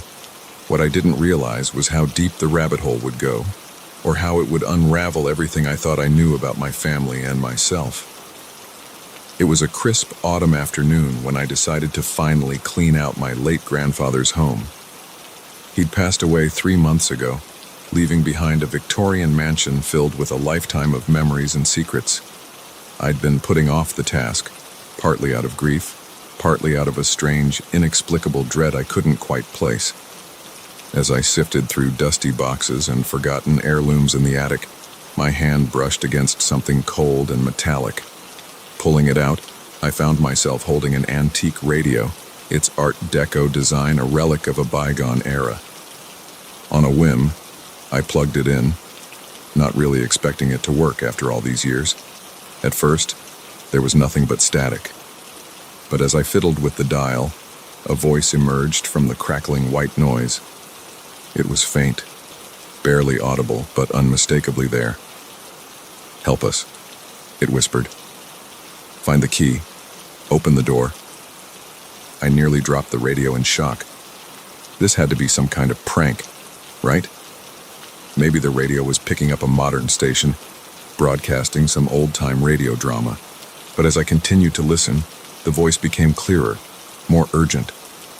"Thomas, if you're hearing this, you must act quickly. They're coming. The shadow men are coming." My blood ran cold. Thomas was my grandfather's name. This message, it couldn't be for him, could it? And what were the shadow men? Before I could ponder further, I heard a noise downstairs. Footsteps, slow and deliberate, moving through the house. But that was impossible. I was alone here, the only one with a key. Heart pounding. I crept down the attic stairs, the radio clutched tightly to my chest. The house was eerily quiet now, the footsteps gone. As I reached the second-floor landing, I saw something that made my breath catch in my throat. The door to my grandfather's study, always locked, always off limits, was slightly ajar. Against my better judgment, I pushed the door open. The study looked undisturbed at first glance, books lining the walls, the old leather chair behind the massive oak desk. But then I noticed it. On the desk, illuminated by a shaft of late afternoon sunlight, was a small golden key. With trembling hands, I picked it up. It was heavier than it looked, and warm to the touch, as if it had just been held. As I examined it, I noticed tiny inscriptions along its surface, symbols I didn't recognize, but which seemed to shift and change as I looked at them. The radio in my hands crackled to life again. "The key," the voice said, louder now. "You've found it. Now you must find the door. Hurry before they realize." A sudden gust of wind blew through the study, ruffling papers and sending a chill down my spine. I spun around, half expecting to see someone standing there. But I was alone. Or was I? Out of the corner of my eye, I caught a glimpse of movement. A shadow, darker than it should be, detached itself from the wall and slid across the floor. I blinked, and it was gone. But I knew what I'd seen. The shadow men. They were real. Panic rising in my throat. I ran from the study, down the stairs, heading for the front door. But as I reached for the handle, I hesitated. The key in my hand pulsed warmly, almost like a heartbeat, and I knew, with a certainty I couldn't explain, that I couldn't leave. Not yet. There was something I had to do first. I turned back, scanning the entrance hall with new eyes, and there, hidden in plain sight, I saw it. A door I'd never noticed before, blending almost seamlessly with the wood paneling. At its center was a small, ornate keyhole. With shaking hands, I inserted the golden key. It fit perfectly. As I turned it, I heard a series of clicks, like tumblers falling into place. The door swung open silently, revealing a set of stairs leading down into darkness. The radio whispered once more. "Quickly now. Enter and all will be revealed." I took a deep breath, weighing my options. I could turn back now, pretend none of this had happened, go back to my normal life. But I knew that wasn't really an option. Whatever was happening, I was part of it now, and I needed answers. Steeling myself, I began to descend the stairs. The door closed behind me of its own accord, plunging me into total darkness. But as I continued down, a faint blue glow began to emanate from the walls, providing just enough light to see by. The stairs seemed to go on forever, spiraling deeper and deeper underground. Just when I thought I couldn't go any further, they ended abruptly in another door. This one was made of a dark metal I didn't recognize, covered in the same shifting symbols as the key. I didn't need to use the key this time. As soon as I touched the door, it swung open, revealing a vast chamber beyond. And what I saw inside made me question everything I thought I knew about reality. The chamber was filled with swirling lights and floating symbols, like a three-dimensional projection of the universe itself. In the center stood a group of figures, their faces obscured by hoods, and at their feet, lying motionless on the ground, was my grandfather. One of the figures turned to me, lowering their hood. I gasped as I recognized the face. It was my mother, but her eyes were different, glowing with an otherworldly light. "Welcome, child," she said, her voice echoing with power. "We've been expecting you." As I stood there, the radio still clutched in my hands, I realized that this was just the beginning. The life I thought I knew was over, and a new, stranger chapter was about to begin. My grandfather wasn't dead, at least not in the way I'd thought. My mother wasn't who I'd always believed her to be. And I was part of something much bigger than I could have ever imagined. The figure that looked like my mother extended her hand. "It's time for you to learn the truth about your heritage, about the war we've been fighting in the shadows for centuries."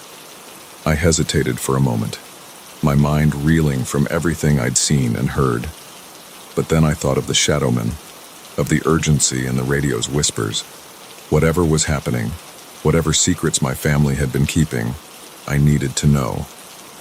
I took her hand, and as I did, the chamber around us began to shift and change.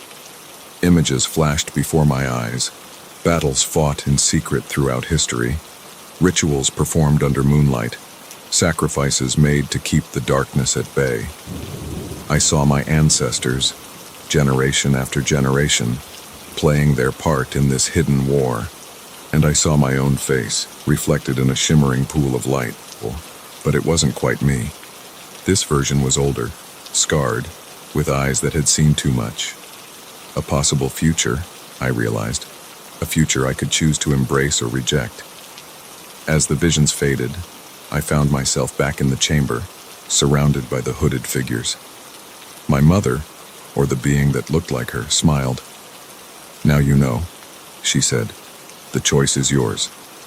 Will you take up the mantle, continue the fight, or will you turn away, try to forget what you've seen?"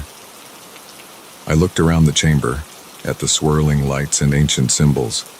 I thought of the shadow men, of the whispers from the radio, of the life I'd lived in ignorance for so long, and I knew there was only one choice I could make. "I'm in," I said, my voice stronger than I felt. "Tell me what I need to do." As the words left my mouth, I felt a shift in the air. The hooded figures bowed their heads, and my grandfather stirred, opening his eyes for the first time. "And so it begins," he said, his voice weak but filled with pride. "The next chapter in our family's legacy." I took a deep breath, squaring my shoulders. Whatever came next, whatever battles lay ahead, I was ready. The ordinary world I'd known was gone, replaced by one of magic, shadows, and ancient wars. But I wasn't afraid, not anymore, because now, finally, I knew who I was meant to be.